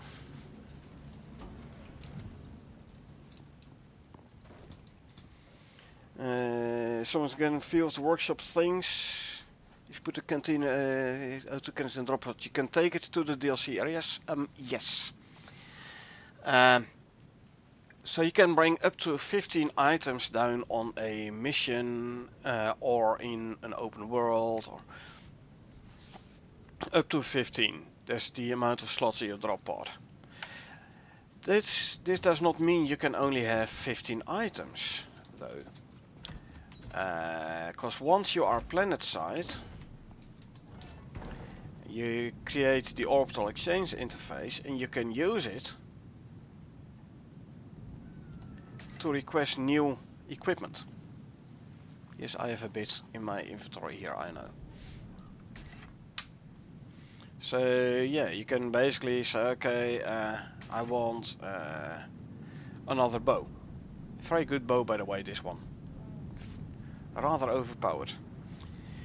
Very nice knife, this one. If you look at the stats, 100% chance to resist basic wound. If you have this knife out, you have it active in your hand, you don't get the normal wounds. You can still get the deep wounds, not the normal ones. So, quite nice knife to have. So basically, my default loadout is the Harkis 5, the Naneo armor set, speed module, carry module, O2 canteen, backpack, Ventura knife, Nice pickaxe, Lark Martinez compound bow. This is a nice axe as well, so I usually take that one as well. So basically my default, my standard loadout if I start a mission. Provided, by the way, I'm playing with a character that has that equipment, because the character I'm playing the missions with the co-op character, so to say, on Prometheus here, we started new characters, no skills, no equipment. We only buy equipment with the currency we earned with that character itself. So basically, I keep a list in Excel, like, okay, we've done this mission, this was the reward, so this is the amount of REN and or exotics we got. Then we bought this piece of equipment, so I subtract those amounts. So then in the end I can say, okay, this is the equipment we have, this is the amount of currency I still have. So basically that way. But if I'm playing with my main character, yeah. And I do a mission just for a change. That's my standard loadout there. You're playing on a private server with 3 others. So you basically started an open world, hey? Yeah, spawns. So if you could choose your spawn point, yes, definitely it was an open world. Open worlds are fun. So, open world, you can still do your missions from an open world. All you need is the contact device. Contact device is a tier 2 item, I believe. Yeah, here, contact device. So, in your open world, you build a contact device, and then if you open the contact device, you can choose for either the simple quests or operations. Operations are basically the missions. So you can start them from the space station, meaning you drop down in a fresh world. You have no buildings, no nothing, only the stuff you brought from the space station. So you start your mission by with building your base. If you do it from the open world using the contact device, you do it as an operation. You keep your entire base, and like everything which you have built is there, and it basically transposes that mission on top of your open world. So it is easier because you can do the whole tagging up front already, and you can start your mission with a proper bow and maybe even a gun if you're that way already. Also, you only have to build your base once. One thing to note though, you can only do each operation once from an open world. Once you've done it from your open world, you want to do it again, you have to do it from the space station, or you have to start a new open world and do it from there. Kinda makes sense, so you can't do like all the hard missions in a very easy way by tearing up your open world base and then times and again repeat that same mission. I mean, where's the fun in that, right? So yeah, you can only do each mission once from your open world. Still, it is a way to get to know the mission from a safe environment, a relative safe environment.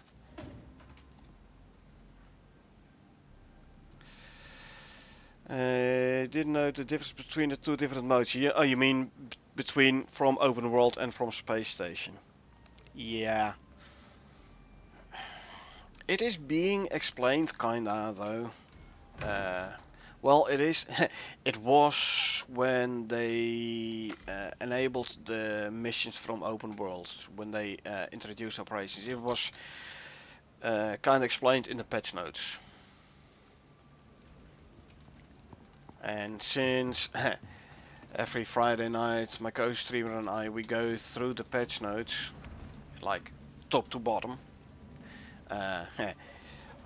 I've read it, and yeah, I basically always read the patch notes and like discuss it with my co-streamer, answer questions from people in chat and stuff. So every Friday 21:30 GMT we do the patch notes. So if you wanna know what is happening and you don't wanna read through the patch notes yourself, you know when to tune in. As for the green starter zones, if you start a new open world, well, green is still safer than orange. But that is safe and that is safe. Yes. On sticks, there are a couple of green starting points. One of them is in a crocodile-infested area. So not really safe. However, because it's forest, you have like all the resources around you. It's safer than a desert start or an Arctic start. So it's safer, but not really safe. Yeah. Sounds helpful, the patch notes? Hey, that's why I do it. To help people out. So they don't have to go through the patch notes themselves all the time and like try to figure out everything. So let's quickly put these away. I have to put the scanner away as well.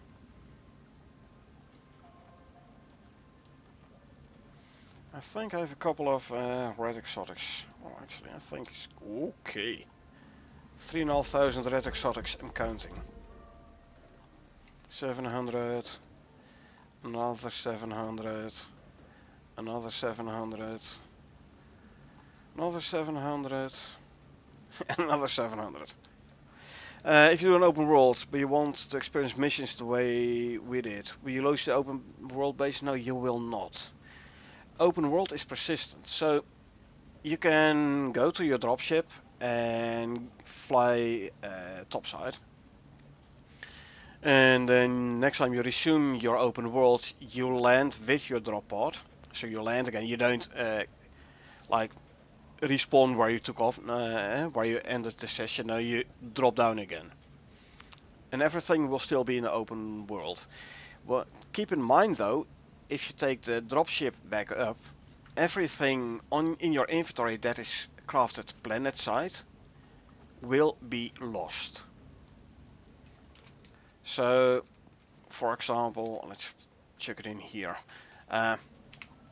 If I would take out if I would take the dropship back topside right now, I would keep those modules, this backpack, this pickaxe, this module as well, and this thing, and all the rest will disappear, will be gone. So if I would go back to space station in my dropship, basically the only reason to do it is to put on another Enviro suit. So if I were to do it, I would like put everything in a cupboard, except maybe for the space stuff I'm carrying, but probably that as well, so I don't have to take it back with me the next time I drop down, because I will forget. So keep that in mind. If you take your dropship out of your open world, you lose all planet-side crafted stuff in your inventory.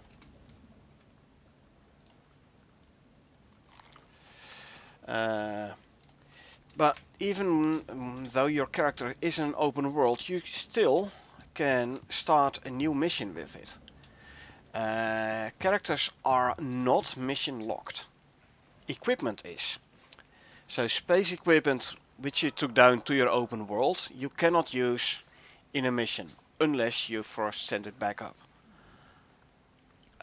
Your character can be both in the open world and in a mission at the same time, no problem.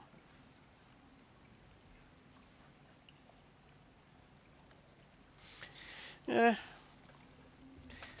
Well, actually, talking about taking a quick break, I'm gonna take a quick break myself as well. Very bad habit. A very bad habit. And since I don't smoke in a house, I'm quickly gonna step outside for a couple of minutes for a quick smoke.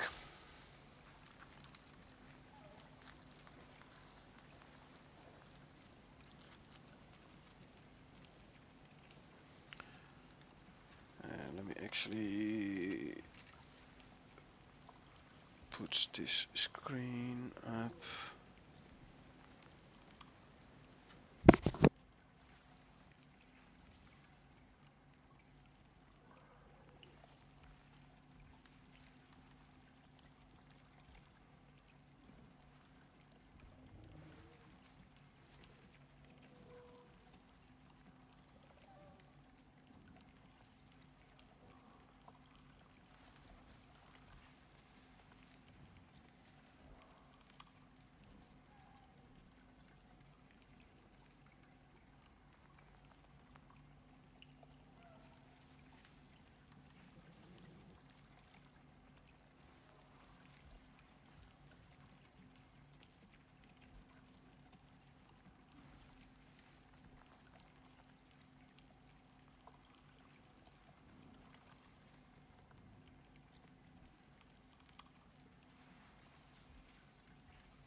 And we are back. In the meantime, a weather event started. That's fine though. I'm gonna wait till the weather event is over before I go to sleep. Otherwise, I have to basically waste part of the morning for the waiting out the storm. It's quite severe one, so in the meantime, I'm gonna empty out my water wheels.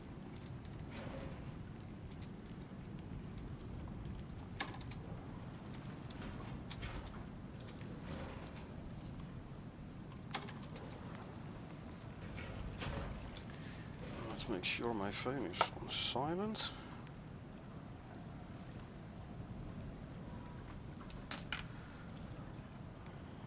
Okay, empty out this one. Close the hatch.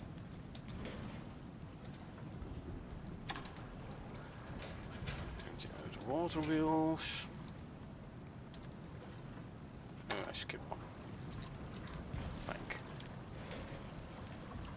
No, that one's running as well. That one's running again. Okay, so I did... No, I only cleared out 4, did I? 1, 2, 3, 4... No, I cleared out 5, okay.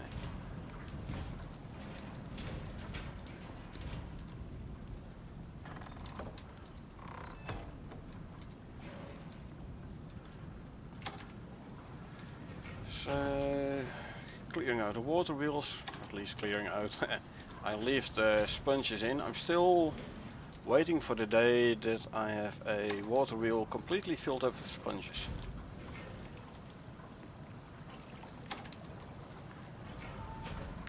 As for the... I don't need the water wheels for the power anyway. So that's why I don't care if they run full, but I'm using the spoiled plants purely for making fertilizer, which and I have a character which can make fertilizer, which can make gunpowder from fertilizer.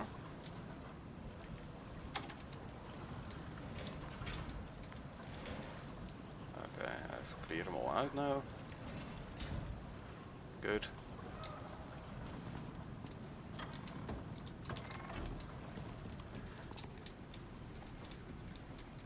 So, put it in there, make a fertilizer, the other character makes gunpowder out of it, and I am gonna keep some of this apart, because one can make volatile substance. The same character can make cheaper volatile substance as well, from gunpowder, oxide and spoiled plants. And the volatile substance you use to make explosive shotgun shells. Those explosive shotgun shells, they're very, very powerful. Just don't shoot anything point blank range, because you will damage yourself.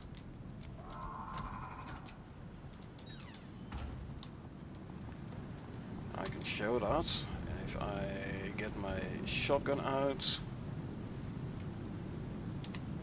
loaded with explosive shells.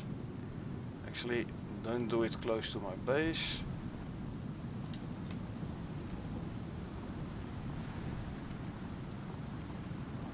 Let's do it over here. A bit closer I can go.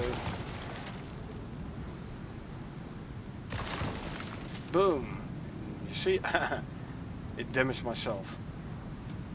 Oops, I have to repair the floor again here.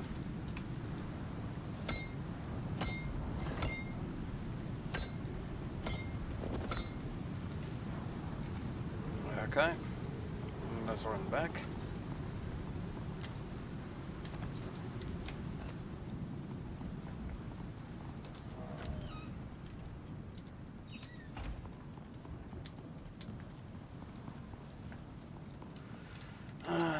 Yeah, I'm gonna have to make another vault. Or I send red exotics topside. I can do that as well, obviously. I'll do it in the morning. So, just to show you how it's done.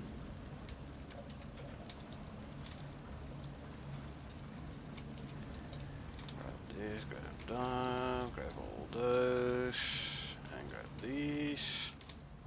Over encumbered, so knees pickaxe out. Chuck it in the safe. 3.6k plus.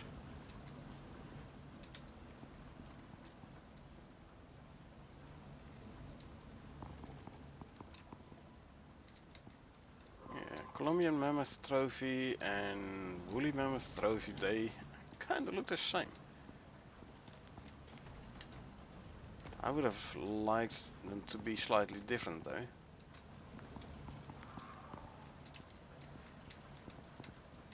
But yeah.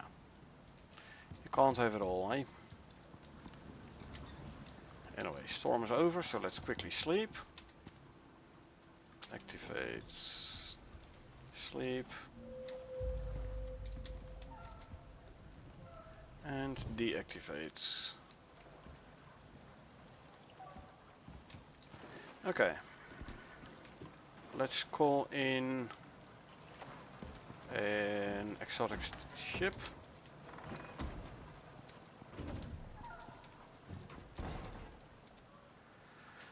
Which one does in the orbital exchange interface as well with the request button. So we request a dropship. It's gonna land. Let's see where it's gonna land. Far enough away from base. Good. So let's bring some exotics into the dropship.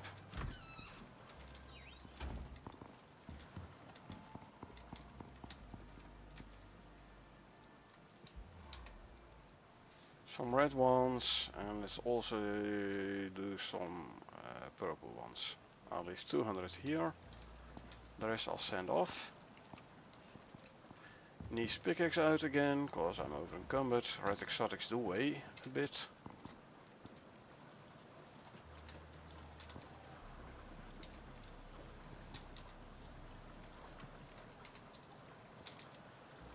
And there's that.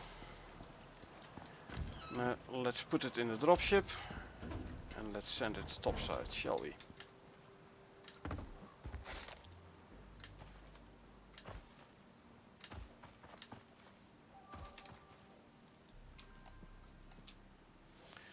There's 124 red exotics and 11 purple ones. Delivered to station. Now if you stand too close to the thing when it goes up, you will take damage though. As you can see, there's 100 damage. 100 damage taken and 30 being absorbed by the shield, so 130 damage total. Okay. He gone. There's exotics being delivered to the space station.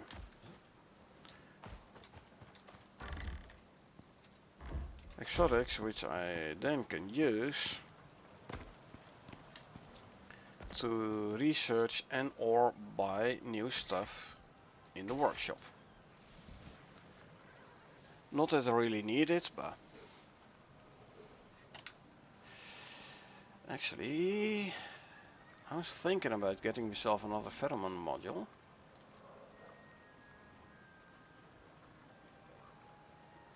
Hey, welcome back.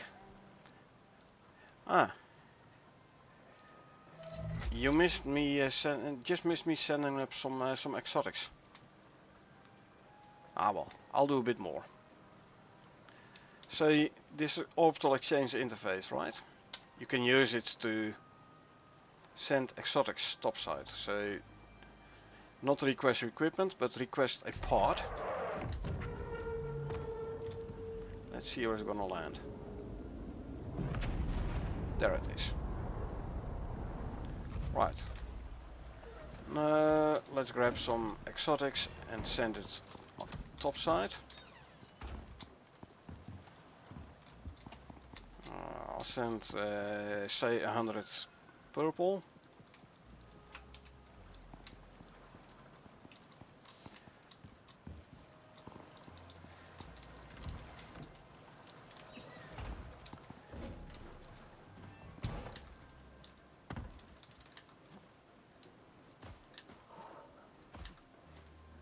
And let's see, here we go, we check it in.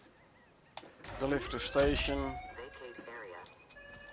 Can I stand on top of the thing?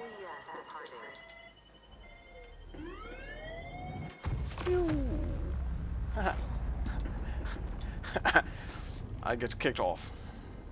And I took some damage. Don't care. So, another 100 purple exotics sent up. I've done it once where I stood, I believe it was from a simple quest, the rewards pod. I stood on top of it and I was like, okay, let's see how far it takes me back up. It took me up to space and then it kicked me off. So I fell down a long way. So I was falling for so long I was actually starting to wonder whether or not I would ever get back planetside. I finally landed and I had a sprain. I didn't die, I had a sprain. Well, I landed on a mountainside, so I had to go down, managed to go down almost all the way. Then the last couple of feet I fell off a cliff and I broke my leg. So you fall from space, all you get is a sprain. Then you fall down 5 or 6 feet, then you break your leg. It was funny though. You're dead. You're dead. Oh, there's another one there. You're dead. For good measure. You're dead.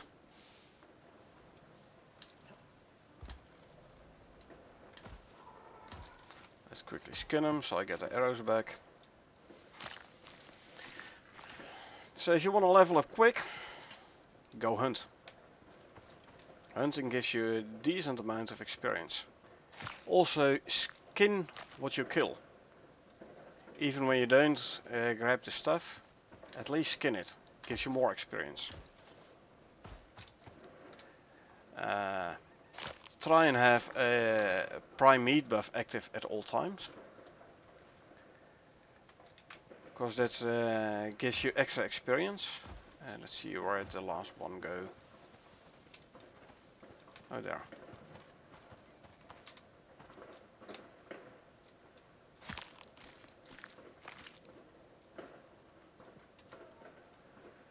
Prime meat buff.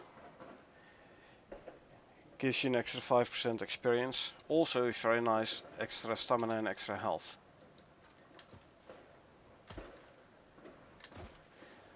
Okay, let's see. Let's just do, for fun, a thumper. Okay, I have to hit a couple of nodes first. Hit the node once and it will be regenerated by the thumper. You don't need to mine it fully. Only need to hit it once.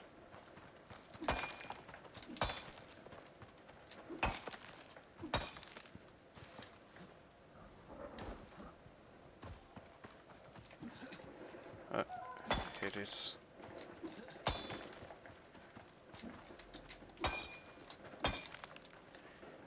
So, the thumper, that yellow device over there, it regenerates those voxels within this area. So if you've mined them all, your resources are gone and you're like, okay, no, I don't have no resources no more. So what you basically do is you run a thumper. The thumper regenerates all those voxels. You don't need to fully mine the voxels for them to regenerate. If you hit them once, they also regenerate.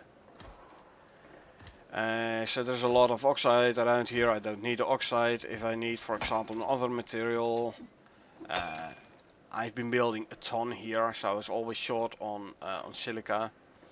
So what I did is I fully mined the silica nodes, and all the other nodes I only hit once. Like, okay, I need silica, so I'm gonna fully mine this one, and I'm only gonna hit the other ones once. That means they will be regenerated, and there will be a chance of them becoming the resource you need, in my case silica. So I don't need to mine them fully and walk around with a ton of resources I don't need. I mean, I know I can drop them on the ground and stuff, but I can't be bothered. Over time I've got myself a decent amount of resources anyway, so actually let me throw this out as well. Don't need it no more. Put this one back on here. Throw these out. Talking about that, I need the 3 sap so I can fill up my biofuel tanks again. Okay, now I've hit a couple of nodes. Now if I go to the thumper, it'll show me how many nodes will be regenerated. And it also gives a danger level. It's only gonna regenerate 0, that ain't correct. There we go. Gonna regenerate 33. Risk level low. Ah, this is gonna be a nice one. Hello. Goodbye.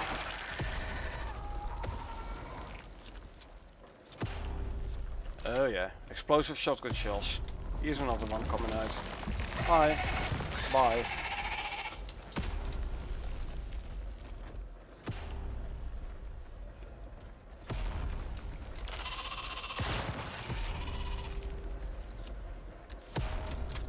Yeah, I shouldn't use the shotgun for the little ones. But can't be bothered. There's another one coming. Bye bye.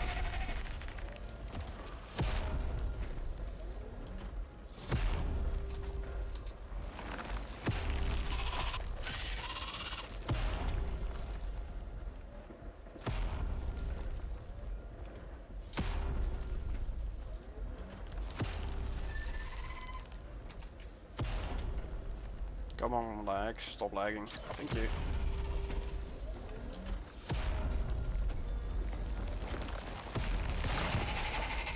Okay, that took 2 shots. My own fault for not aiming proper.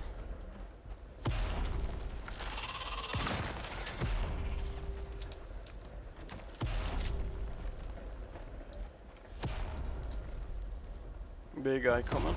Yep, big guy coming. And big guy dead.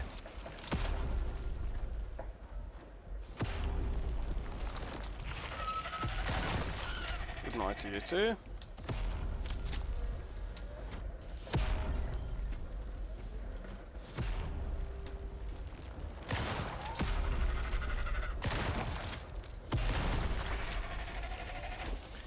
Satisfying kills, I know, right? Hey. Oh, there was the last one. All voxels have been regenerated now.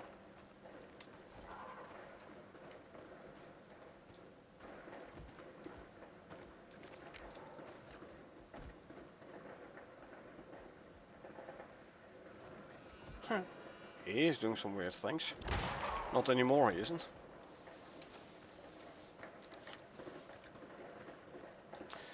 So yeah, everything I just mined has been regenerated. Also, all voxels I hit have been regenerated. This was an oxide, now it's a coal.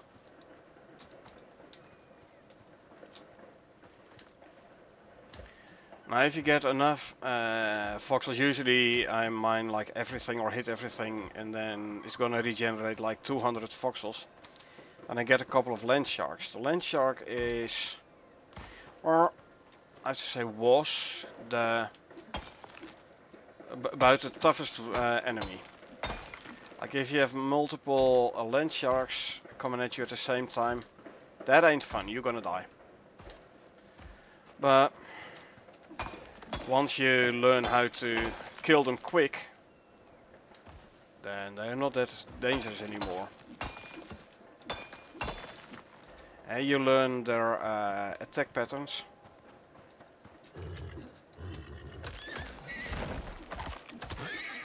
And once you've learned their attack patterns, yeah, they become easy.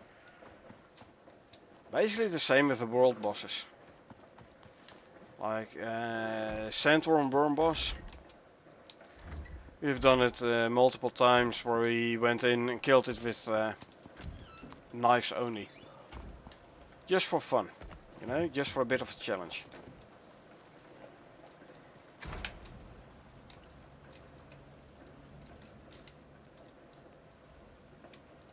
This can go there.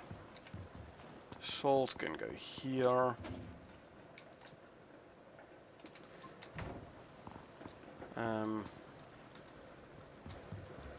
Okay. Actually, what I'm gonna do, I just buy another pheromone module, which I'm gonna call down. No, load out. These stack.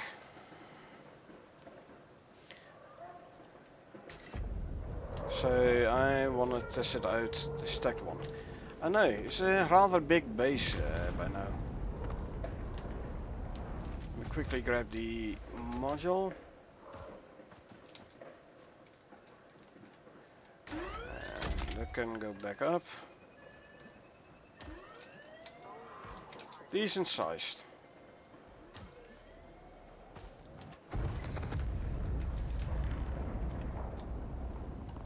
And like multiple rooms. Here's basically my storage. Like the raw ores and smelted ores and everything. Smelters to smelt the ore. A couple of cleaners to clean the red exotics. The bedroom. It's all for all three of us, our own cupboard. And as you can see, I have a decent amount of equipment there.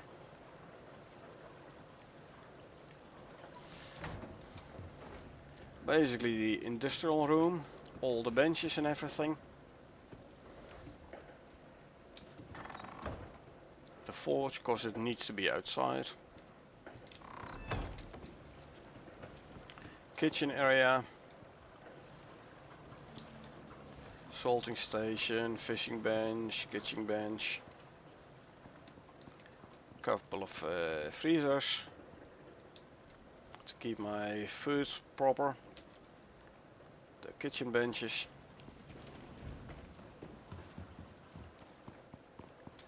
Up here we have the Art Deco room. Especially nice when it's dark outside.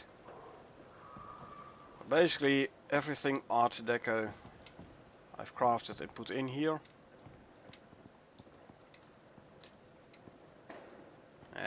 Obviously put a couple of trophies up. Carved wood furniture.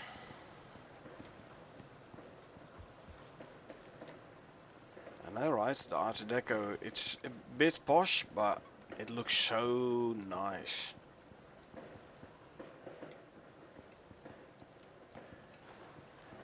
A room with industrial furniture. brutalist furniture. Deliberately in a full concrete base because it's all concrete furniture. Basically the rooms all have their own walls as well. This is clay bricks, for example. Clay brick flooring. Basically this floor is clay bricks with some internal wood walls. I have my pen here with scoria flooring. Concrete because there's nothing above. Concrete does not take weather damage. All other building materials take weather damage. Thatch obviously taking the most damage. Stone and wood takes less, stone takes even less. Concrete does not take weather damage at all. My greenhouse. Its top is open, so everything is. Let's see, do I have an empty? I can't see. So it's open, so everything is watered. There is enough glass around, so it has the greenhouse effect. And where there is not enough glass around, what I did is I cheesed it a little bit, and I put the glass beams in. Hey, Iron Wayfarer, thank you. I know, right? Plenty of room for the animals. Plenty of room. Stairs going down so they can actually get up here. Make sure a couple of railings so they don't walk away. There's the inside of the Art Deco room.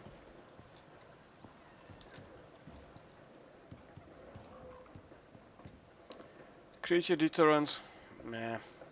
Don't really need it, but oh well. Some power around here, cause the my base with all the benches and stuff does need a fair amount of power. And I can still extend the base further here if I want. Heck, I can even extend it here if I want. My wall of power.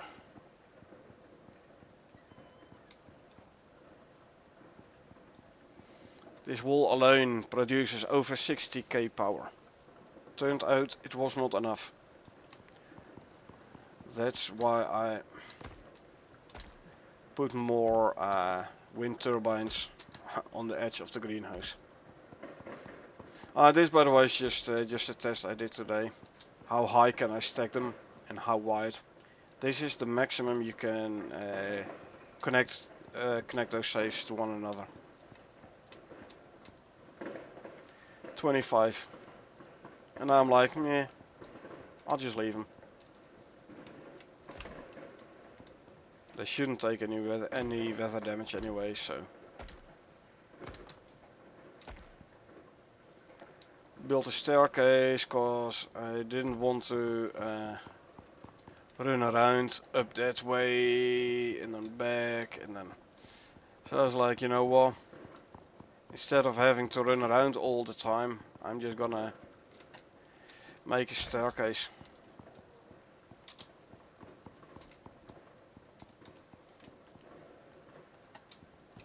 So there's now my quick access to the volcanic biome. Oh.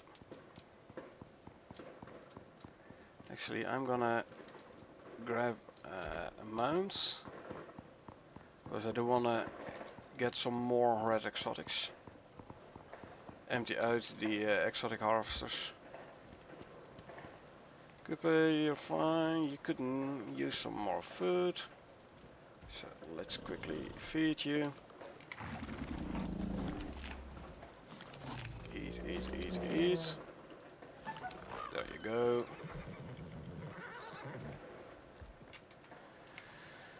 And let's also make sure. Okay, that one's full as well. Fill up the canteen again.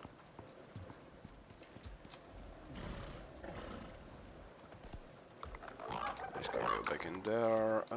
Before I get up, by the way, I'm gonna see what happens if I have two of these modules in. You should be even faster now.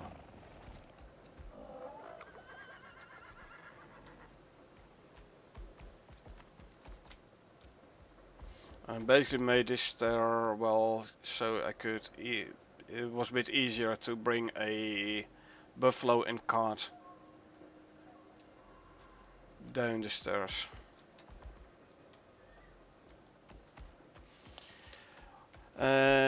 Love all the glass, yeah, it gives you a lot of light in the base indeed. As for what are all the Outpost DLCs about, Outposts is basically Icarus Light. Smaller map, 1x1 or 2x2 tops, kilometers. But it has a automatic resource respawn. So if you log off or return to character select and you come back, every single resource will have respawned. The ore nodes, the stone, the boulders, the trees, the vegetables, the bushes, everything will have respawned. That's Outpost only. Outpost has a couple of, for me, negative things, as in no exotics. Don't really need them, but still. You can't do missions from Outpost. You can't do missions from Outpost either. Outpost generally has less severe weather events. There are no world bosses in Outposts. Predators are less dangerous, so it's basically Icarus Light. But they're very well suited for people who want a safe and relaxed way of playing Icarus. It's also very good for testing out big builds. And because of the resource respawns. Yes, I have a big base, so I've been building a lot as well. But I had to travel back and forth a whole lot for all the stone. All the silica. I have multiple deep vein extractors running on silica. Because otherwise I couldn't get enough silica for all the builds I wanted to do. Those are problems you do not have in Outpost. Outpost is more relaxed. Resource respawning, more relaxed build. And don't forget, the thumper was added to the game later, at a later point. When the game came out, there was no thumper. So once you had mined a cave, it was empty for the rest of the game. And for the rest of the mission or the rest of the open world. Once empty, stayed empty. It did not respawn, no nothing. So it made big building projects a lot harder to accomplish. Now with the thumper in place, I don't really need an outpost no more for big builds. I can do the same in open world. Yes, stone does not respawn, so at some point you will run out of stone. However, the maps in open world are the full maps. They're so big, you basically will never run out of stone. Sure, you might have to travel further to find stone, but before you have mined the stone from the entire map, it'll take you months, if not years. So yeah, I have a couple of outposts as well, where I did do some rather big builds, but haven't used them for ages anymore. Like I said, open world has resource respawning now as well, with a thumper.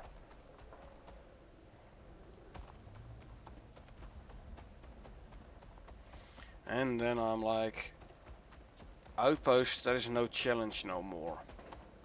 It's too safe, too easy. I need a bit of a challenge every so often. So I'm running open world.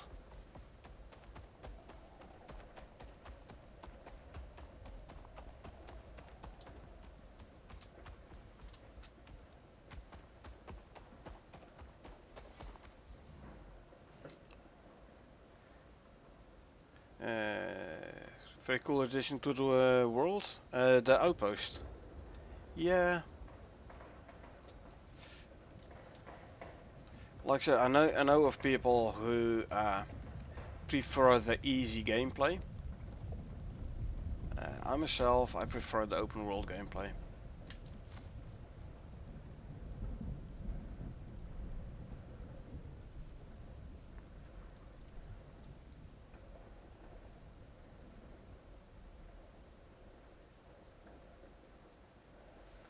And Silent Cave again.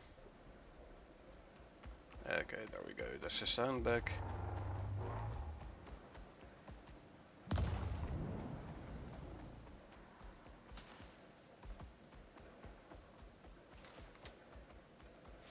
Run, Coupe, run!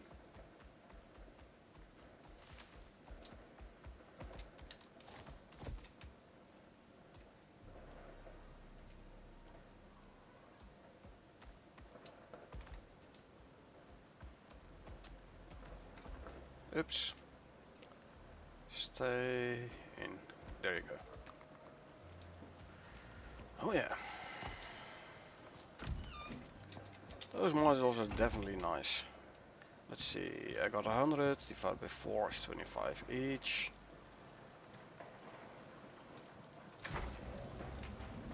Oh.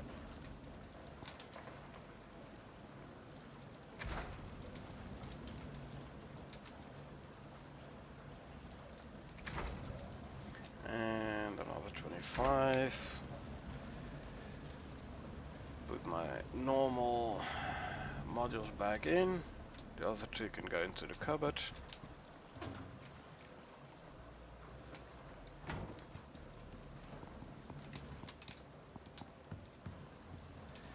Okay, let's see. I was mining some iron because I wanted some more industrial furniture.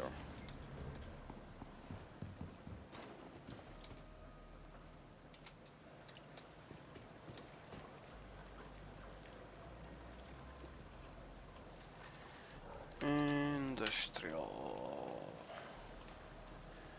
I better have a look what I already have, by the way.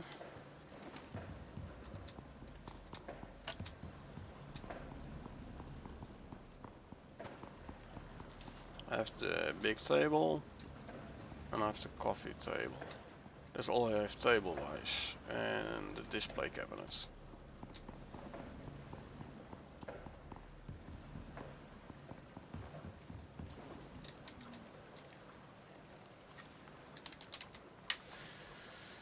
I don't have the round table yet. I'm definitely gonna need a ton more iron, so let's start smelting iron. Did I already start smelting iron? I don't think so. So let's go start smelt some iron.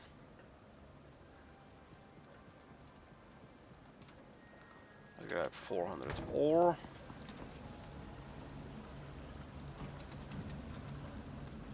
And let's start smelting some.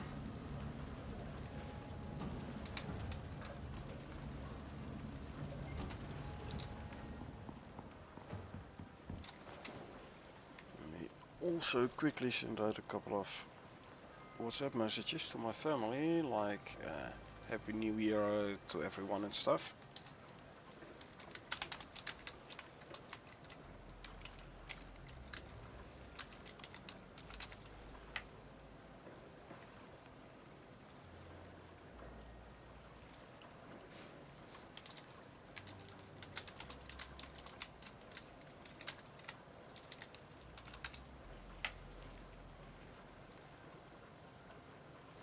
Because it is just past midnight.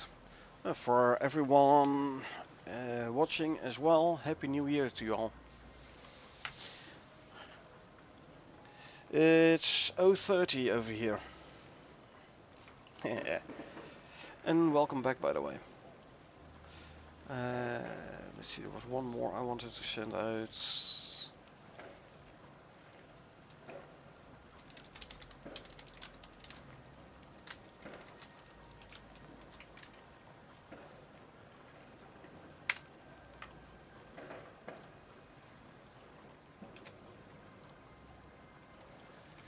Okay, so that's done. That were my social obligations done. Good. 5.5 more hours for you. So you're running behind it, Ted, hey? Actually, with all the copper ingots, does remind me I should be able to make a ton more electronics here. There we go. And I'm gonna run out of copper wire again. So let's grab some copper ingots. Well, actually, let's just grab them all.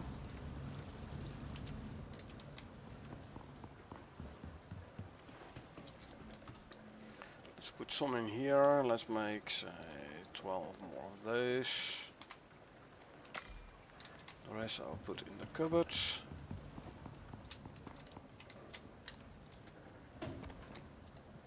Huh. Looks like the cupboard is full. Okay. You know what? I'll just check them in here for now. Oh yeah, there's more are in here. Cool. So we can make some more industrial stuff. I made the round table. Display cabinet. I want a wardrobe. I want the bookshelf. The coffee table I have. I want a wall shelf. Gonna run out of iron again? I think so. Or is it? No, I'm gonna run out of iron again. See? And that is why we are smelting iron ingots in 4 of those electric furnaces.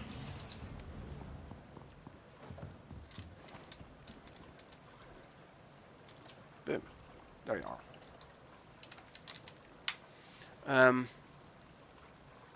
Made the bookshelf, the wardrobe, table, a wall shelf. Say 5 chairs. I can't because I'm running out of screws. So let's grab a bunch.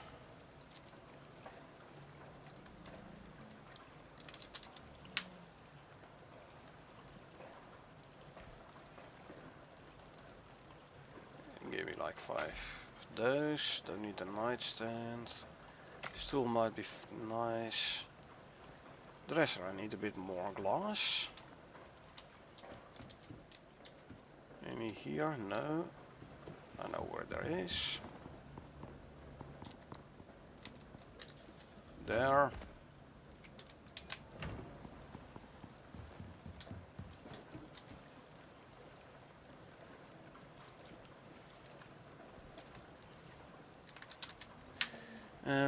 The dresser I want as well. I have to check which coaches I already have. Let us check.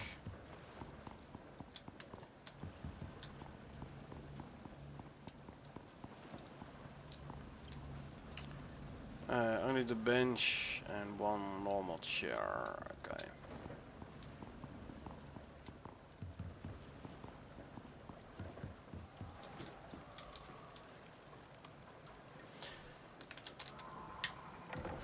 That means I want a 2-seater, I want a 3-seater.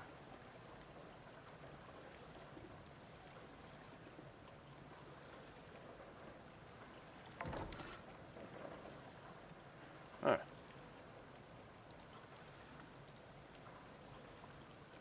2-seater coach, the 3-seater is actually the sitting bench, which I already have apparently. That's a chair, so I don't need to make that one.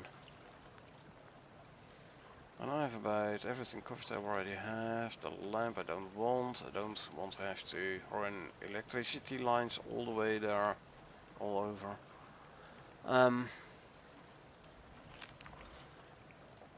Should make more of these.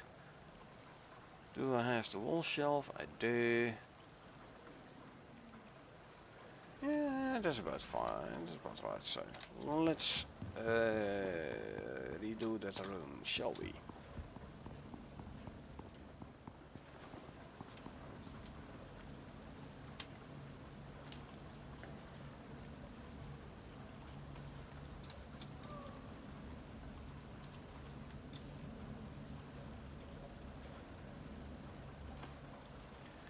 Chair.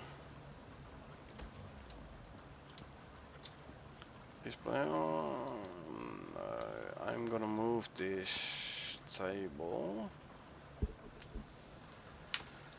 I'm gonna put it in front here.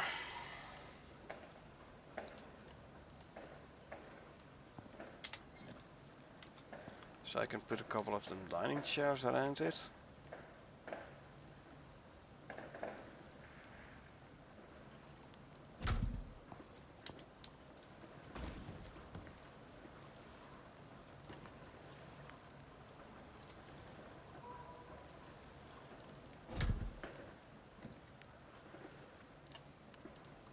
Yeah. Back home when I was a kid, I was not allowed to stand on the table. Now I'm in charge myself, so now I am actually allowed to stand on the table. But it's all for a good cause, you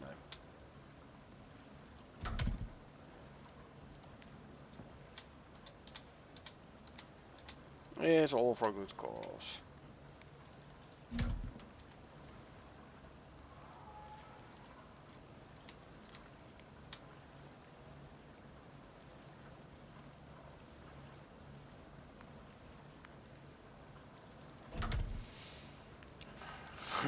I know, right? I got myself to be an adult, so I'll act like one.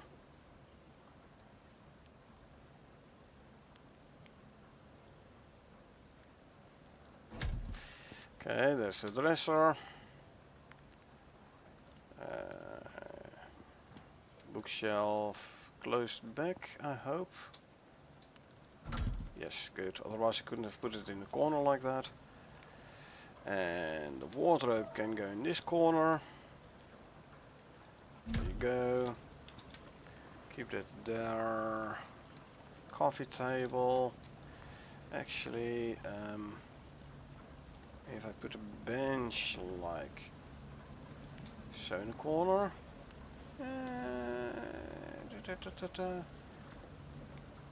No. I'm gonna put it like this.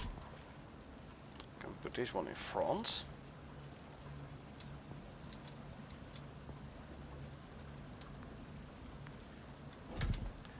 Now I can put this one in front of there. On the table. Best place to stand. Then I can put a chair here.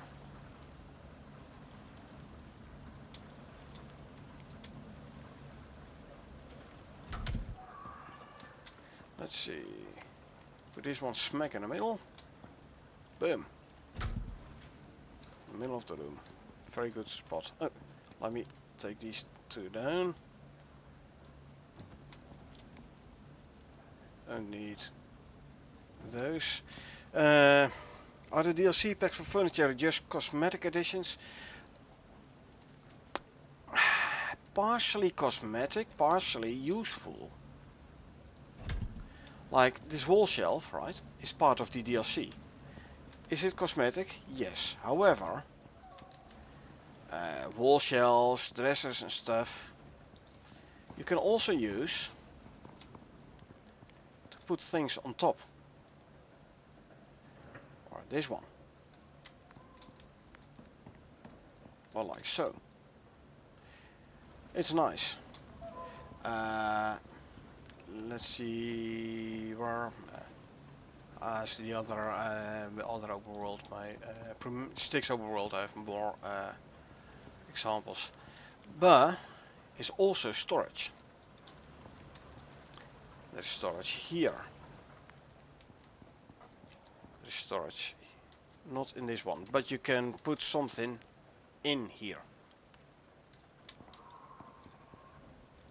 So, yes, cosmetic. There is also some useful cosmetic stuff in it. But yes, it is cosmetic.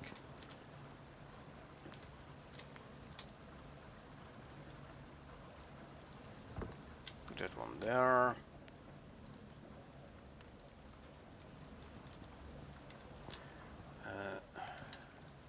Yeah, I want like there.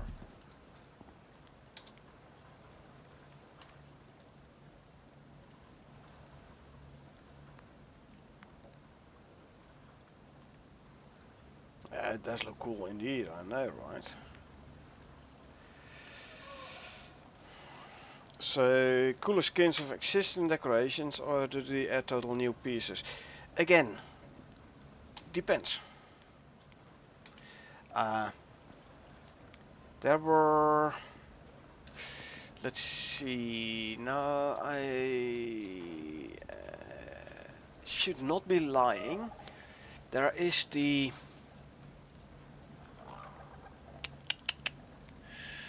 let's see... These are the decoration packs. There is the... in the carpentry bench, the carved wood. I don't think this is a decoration pack, DLC. But this does give you, as you can see, a table, chairs, couches, shelves, cabinets, wardrobes, etc. And that is not in the DLC, not in the decoration pack. So yes, it's cooler skins.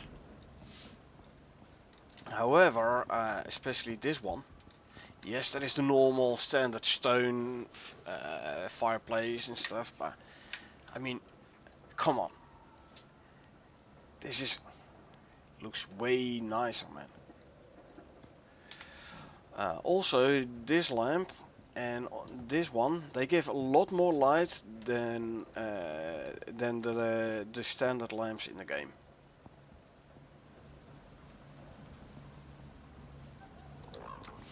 Airplane wing or a shield? I know, right?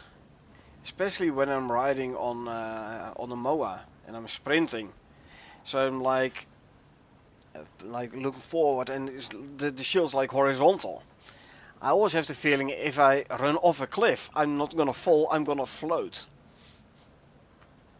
I tried, and you're not floating, but it almost looks like it. But yeah, it is big enough for me to act as a wing. So...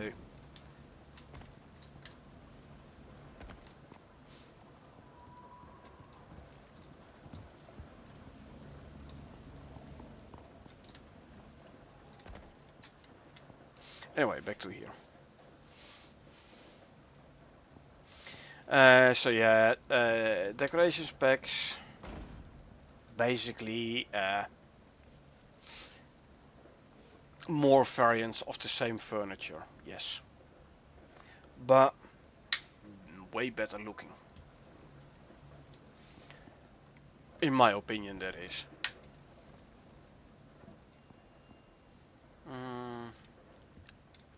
I don't like this one being here, actually, you know? You can't see it proper. What I'm gonna do is I'm gonna move this one to the right.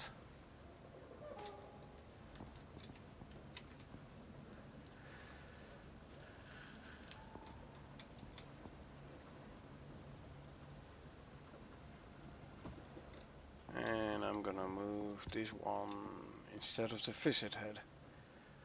Do you know if the host needs to have the DLC furniture, or can you guess who owns it? Grant access to items in the world.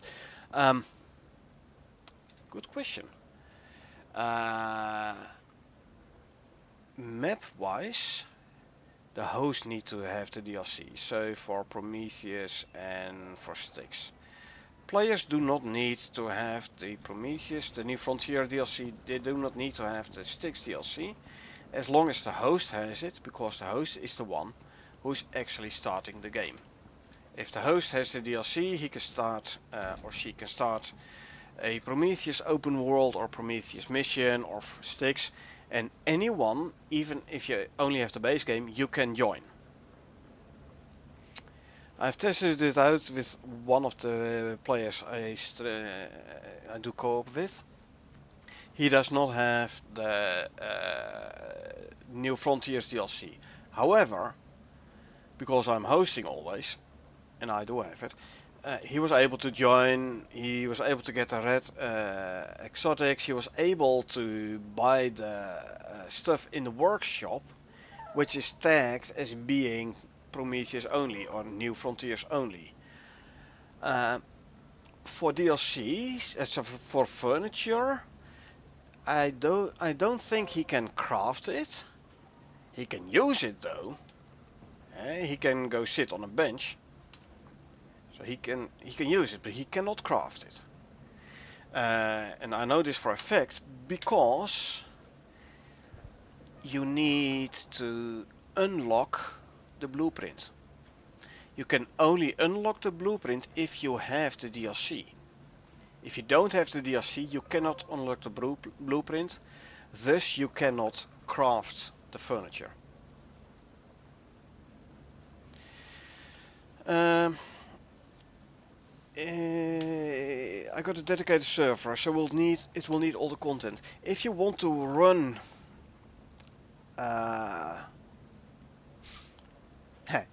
here's my default answer, Wayfarer. It depends.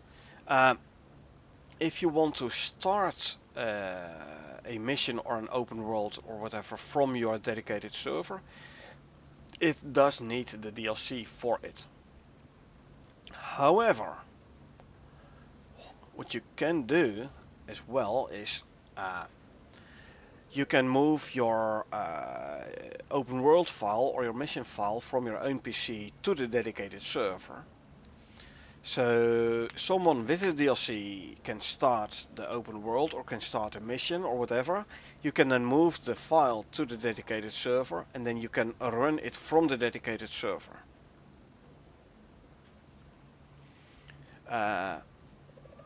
So I'm running a dedicated server on a PC. I've standing here as well.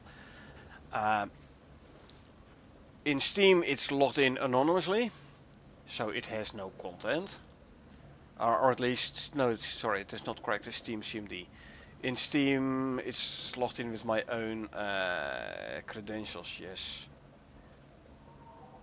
So yeah. So on my dedicated server, I can start a Prometheus Open World or Prometheus mission. Yeah. But yeah. So actually, what I said, you can move the files to. It's true, you can move to the dedicated server. However, if the dedicated server is logged into Steam with an account that does not have the DLC, I'm not sure it can actually run them then. There's something I have not checked. I don't know. I don't know actually. But yeah. Then again, the DLCs, they don't cost you an arm and a leg, or at least for me it doesn't. But then again, I'm single and I have a pretty good job, pretty good payments. So for me, it's doesn't cost a whole lot. Oh, by the way, what do you think of this painting? I have the Decorations Pack DLC. Painting set. So, I can make paintings. And I can like...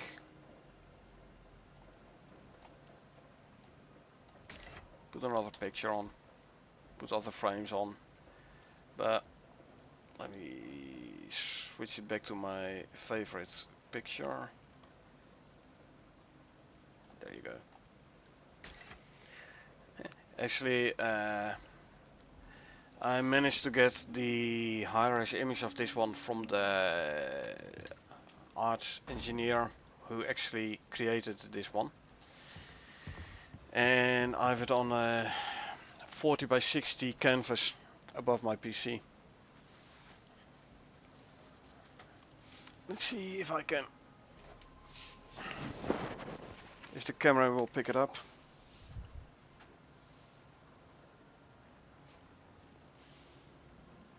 So, from the designer of that picture.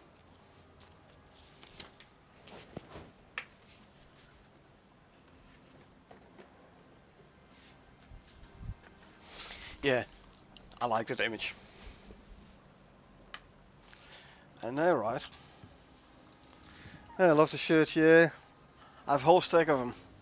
I'm actually, if I actually wear another t-shirt than a Jack Daniels, people start asking me like, if I'm feeling okay. I've been wearing Jack Daniels t-shirts for the last decade or something.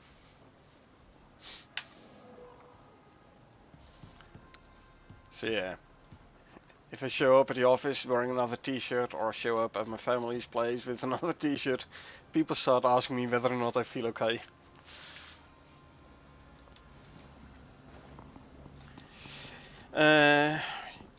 I was so I asked around, Rocketworks for like the art decos, the art which you have on top of the patch notes all the time. I was like, hey, if you sell them in card form, I'll order the bundle. I like it, and they were like, yeah, no, sorry, we don't have it. And then I managed to find the actual designer who created that particular image, and I contacted him directly and I was like, hey, look, I wanted to buy it via Rocketworks, so to shoot a bit of more money their way, supporting the game. I like the game, so but wasn't possible, and I was like, do you have a high res for me so I can make it into a canvas? He was friendly enough to actually send me the high res. So yeah, got myself a nice canvas.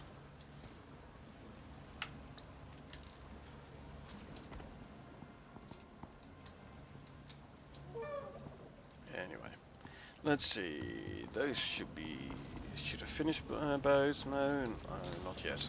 Almost. I know, right?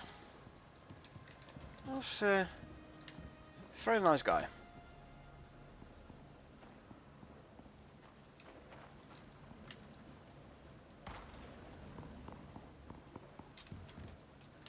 But yeah, if Rocketworks ever decides to sell the art in card form, I'll definitely order the bundle. Will be like 108 by now.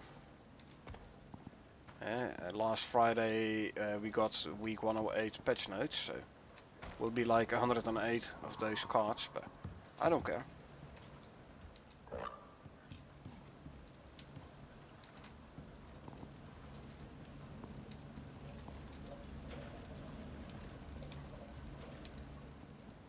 Freaking Kia in my base again. That's one floor up.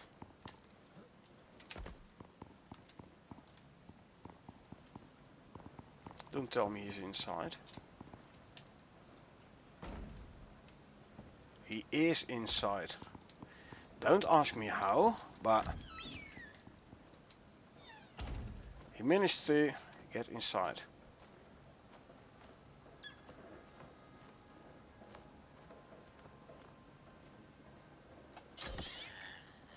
Well,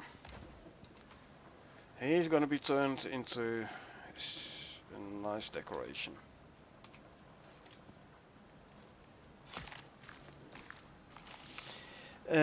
Can you tame and combat pets?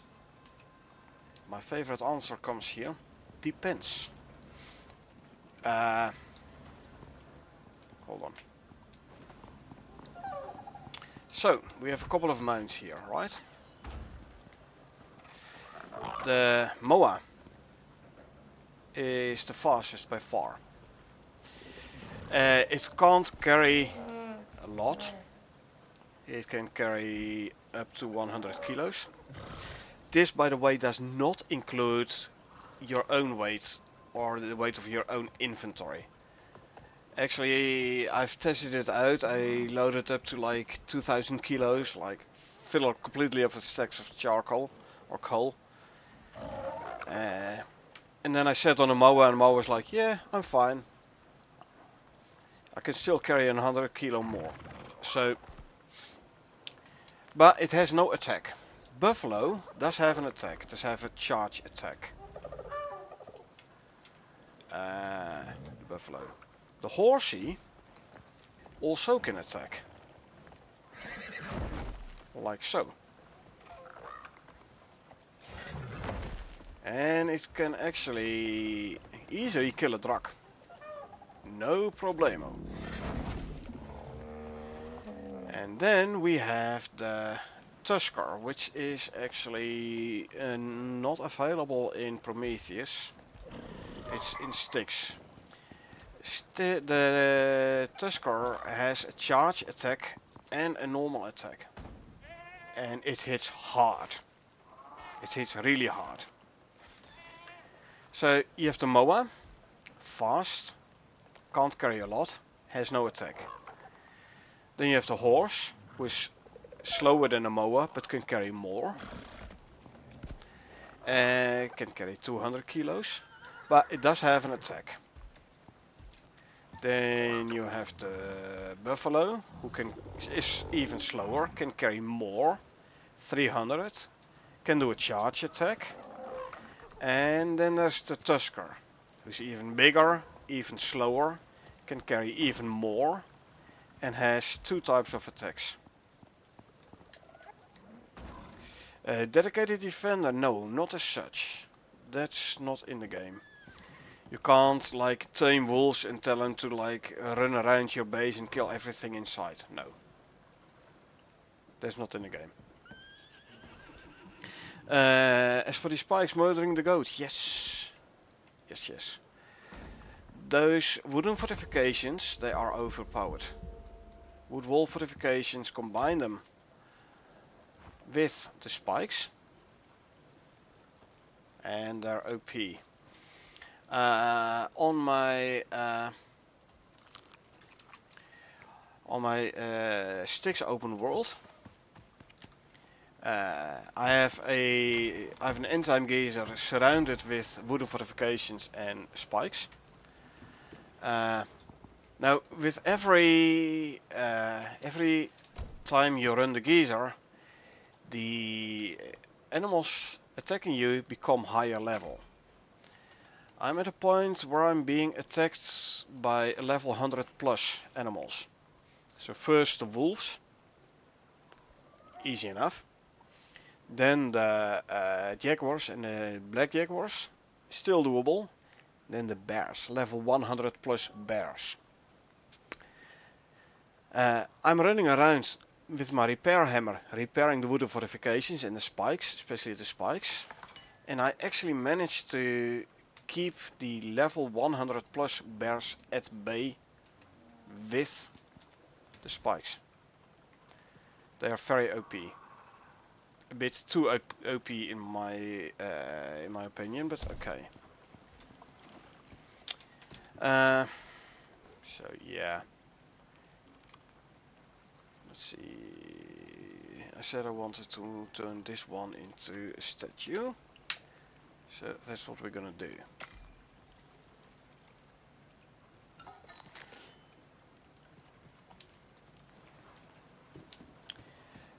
Sets up an animal pen with spikes to keep the bad animals out.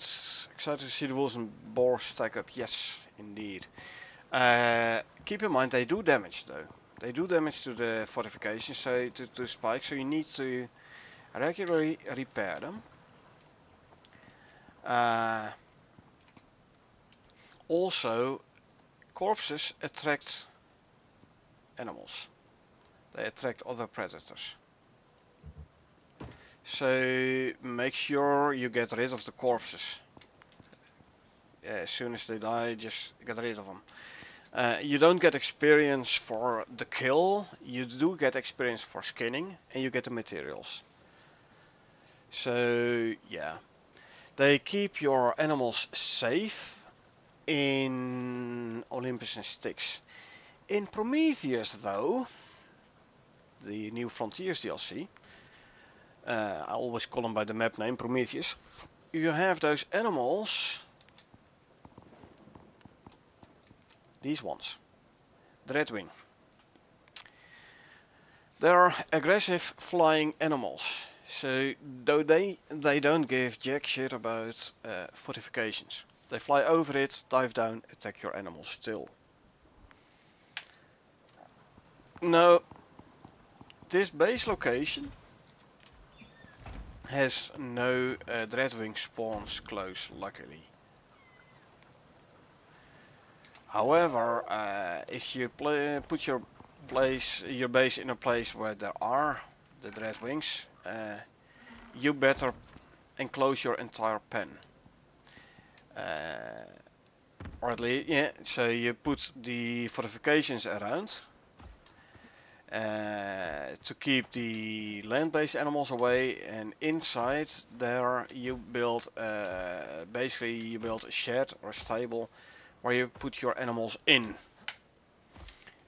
so they can't be attacked by Dreadwings. And then still those Dreadwings sometimes will attack the stable in an attempt to get to your mounts.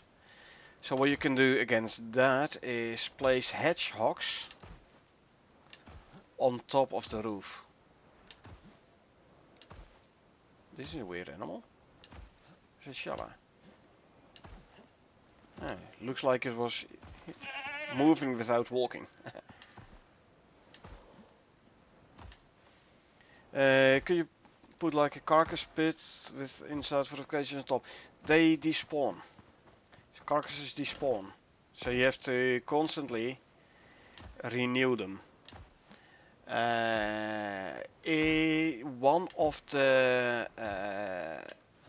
One of the missions on Olympus, yes, Olympus, lets you craft animal bait. You will gain access to that blueprint in that mission. It will unlock that blueprint for you. Animal bait can also be used to lure out predators. So you don't need a carcass pit as such. You just put a carcass on the floor, on the ground, or you put animal bait out. Animal bait, by the way, also spoils, so you'll have to replace it regularly. But animal bait also has a variant, poison animal bait. So if you put poison animal bait out, you can do it outside your fortification. An animal eating from it will get poisoned, so we'll start taking some poison damage. To be honest, I never use animal bait. I don't need it. If I need to go hunt, and there is plenty of animals around always, so. There's a drak. I'm usually able to outrun a drak. Also, if you're not able to outrun a drak, you just cross the river, cause he can't.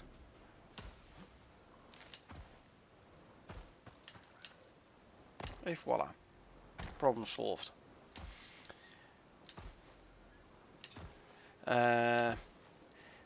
Here's a thing which used to work, past tense, which has been fixed. The Kia, the other birdies you see flying around, they are attracted to food sources. So what you could do for fun was put a campfire outside, put some food in it, and light it. So what happened, the Kia came to the campfire. There's the Dreadwings. Kia came to the campfire to steal your food, and sometimes they burned themselves, and then you had a Kia carcass right next to the campfire. It was funny. Doesn't fall further. It's stuck in the air.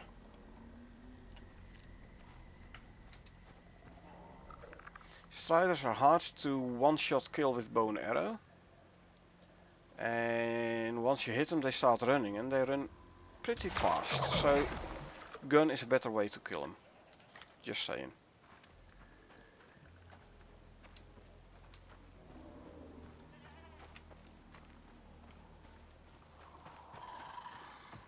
Let's see if we can find a needler. Needler, those are annoying. They do a range attack. The range attack, the needles poison you. They give you the deep wounds, so you need a suture kit. Also, they shoot a couple of needles and then they dive on the ground and they pop up somewhere else and attack you again. Very annoying. Luckily, ow, there we go. Luckily they are, ooh, and a dreadwing. Luckily they are not too fast, so you can basically run away, get outside their aggro range, and then once you're, you see that? He's attacking the visit. Once you're outside the aggro range, they de-aggro and then it's okay again. But I do need this suture kit now. Because deep wounds, if you don't tend to it, they get infected. And then, especially if you're still in the process of leveling your character, your experience gain goes down a lot. Food doesn't sustain you that much no more. Water no more. You use food and water faster. I believe you even get stamina debuffs and everything. So make sure your wounds don't get infected. Prometheus always purplish. As you can see, this is greenish. Swamp has a green hue. The grassy plains, basically comparable-ish to the forest on Styx and Olympus. Grassy plains is purple. Swamp is green.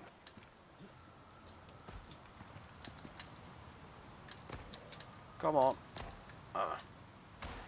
This is disadvantage of Prometheus. Sometimes it's a tad hard to get out of the stream, out of the river again. I wanted to cross and go to the other side of that visit. Okay, let's try this again, shall we? Run, jump, and miss. Okay, that didn't work either.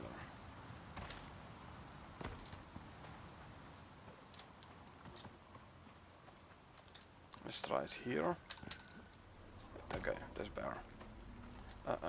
Needler, actually. Boom. Boom. Second shot missed, third shot did not miss. Like I said, very annoying animals. Luckily not the fastest ones. Careful for those visits. Don't get up close. They do a nasty attack as well. They poison you. You get a lot of poison damage from those guys. If they swirl around, those bony ends, the bony points there, they also give you the deep wound. Like I said, don't get too close. Kill them from range. Okay. Goodbye.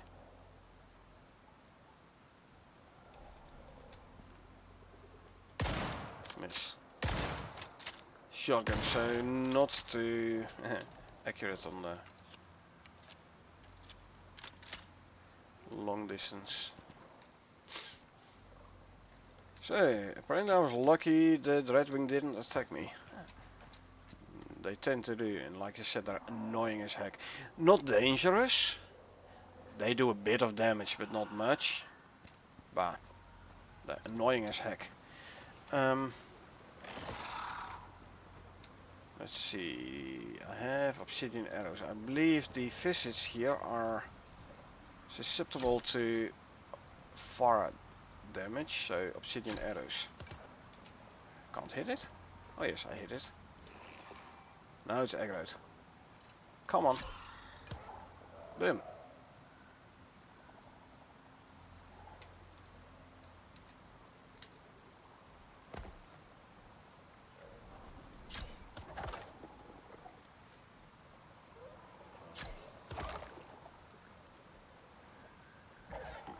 See, obsidian arrows does fire damage.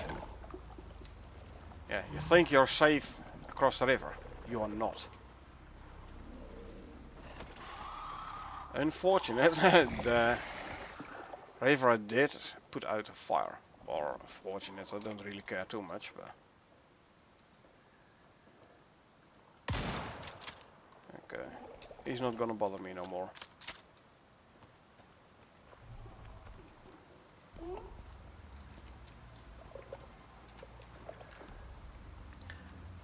Nope. Flint arrow. Ow. See, now I got attacked by the Redwing, and he actually pushed me in the river. Like I said, annoying. Didn't do a whole lot of damage, but... Okay, I have the taxidermy knife out. Good. Spooky animal thingy. Yeah. I grab this, I grab that. Acid glands can be turned into animal fat, I believe. It has some volatile substance, which I'm not gonna take. I'll take the rest though.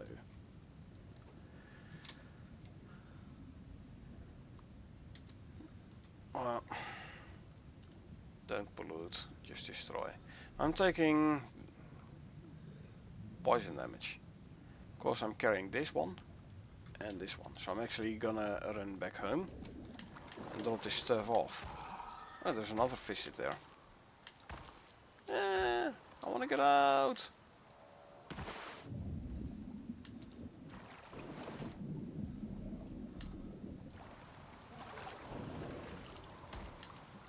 Let me out. One of the reasons why I'm always carrying ramps. A couple of Tet ramps. So I'm out. Let's see. Back to obsidian arrow. I'm gonna kill this one as well. You know what? I'll let it attack me and you can see.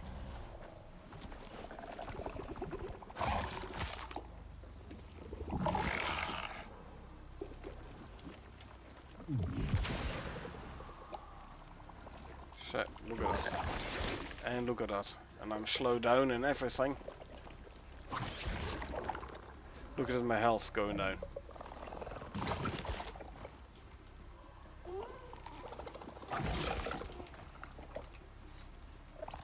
Yeah, don't get up and close.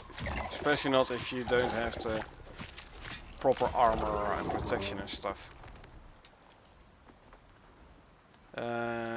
Already have a trophy, don't need another one.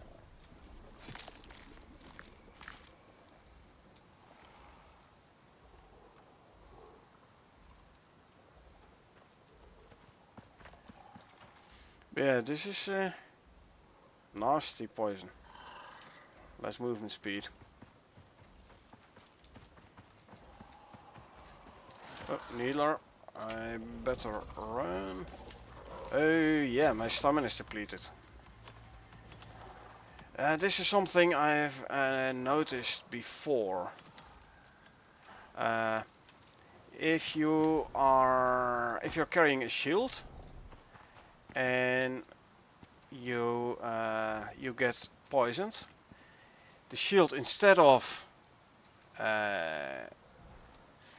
like taking away or blocking damage, if you're poisoned, it's actually making it so you don't regenerate stamina no more. It's actually taking stamina. Now here's something I've done before, right? I attacked it. Oh crap, he's there. That needler, and then I went to the other side of an animal, and then the needler is. Oh crap! Mammoth got aggroed on me. I've done it before, and then it's aggroed on the needler. Yep, I'm out of here.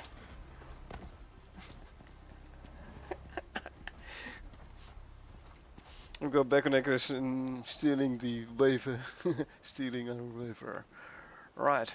Thanks for all help. Such a cool stream. Yeah, you're welcome, man. I'm gonna call it a day anyway. Been streaming for close to 4 hours. It's time for me to get some sleep as well. I have to leave again in the morning, so. Hey. I enjoyed having someone in the stream. It was fun. And hey, if you have any questions, feel free to ask. I'll be here to answer them, no problem.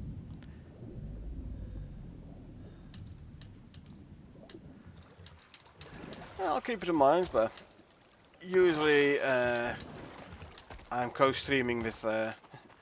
Oh, I got hit by the flies. What are you doing? Oh, I don't have no stamina. Let me take the shield off. So I'm regenerating stamina again. Yeah, usually I'm streaming with other people.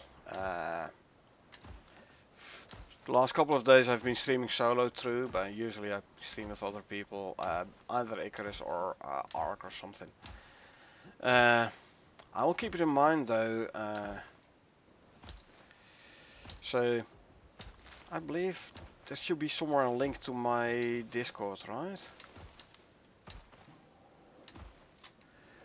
Hold on, let me put a link to Discord in chat.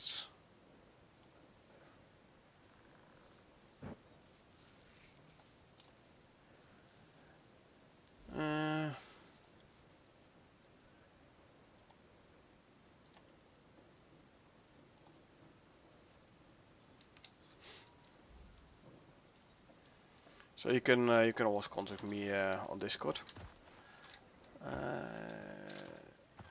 No, they don't. No, I'm completely getting turned around. No worries. I'll get my way back. But yeah, I'll keep it in mind, and if I wanna do a bit of like easier playing, I'll keep it up. My main hero of the screaming, yeah, yeah. Like I said, I'm gonna go back to base, and I'm gonna call it anyway. So.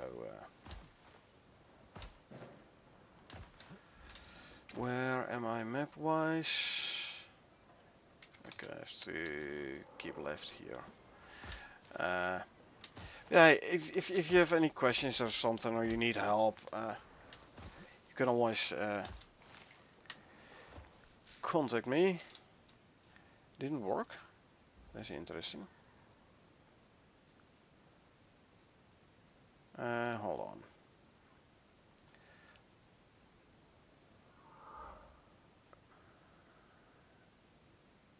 Well, you can see I'm a I'm a pro streamer. No. Let's try. No, that doesn't work either.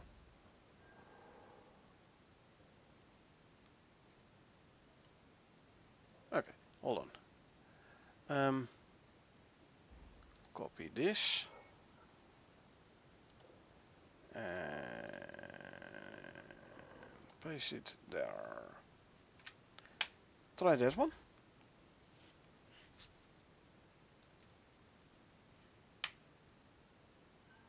Okay.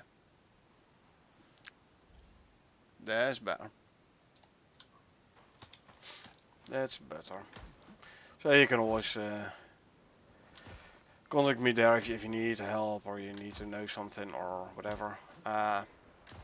Like I said, every Friday 21:30 GMT we do a patch notes discussion, usually followed by gameplay, although my co-streamer has been quite busy lately, so she hasn't done a whole lot of gaming.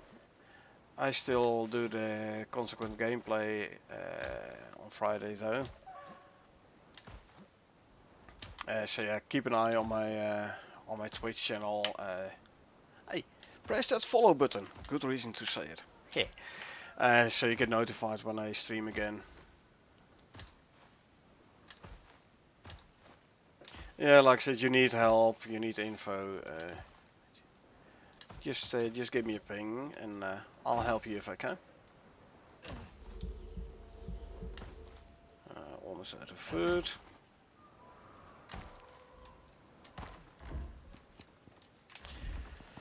Good thing I'm almost home, because without the food, I'm not going to be able to out-heal the damage I'm taking.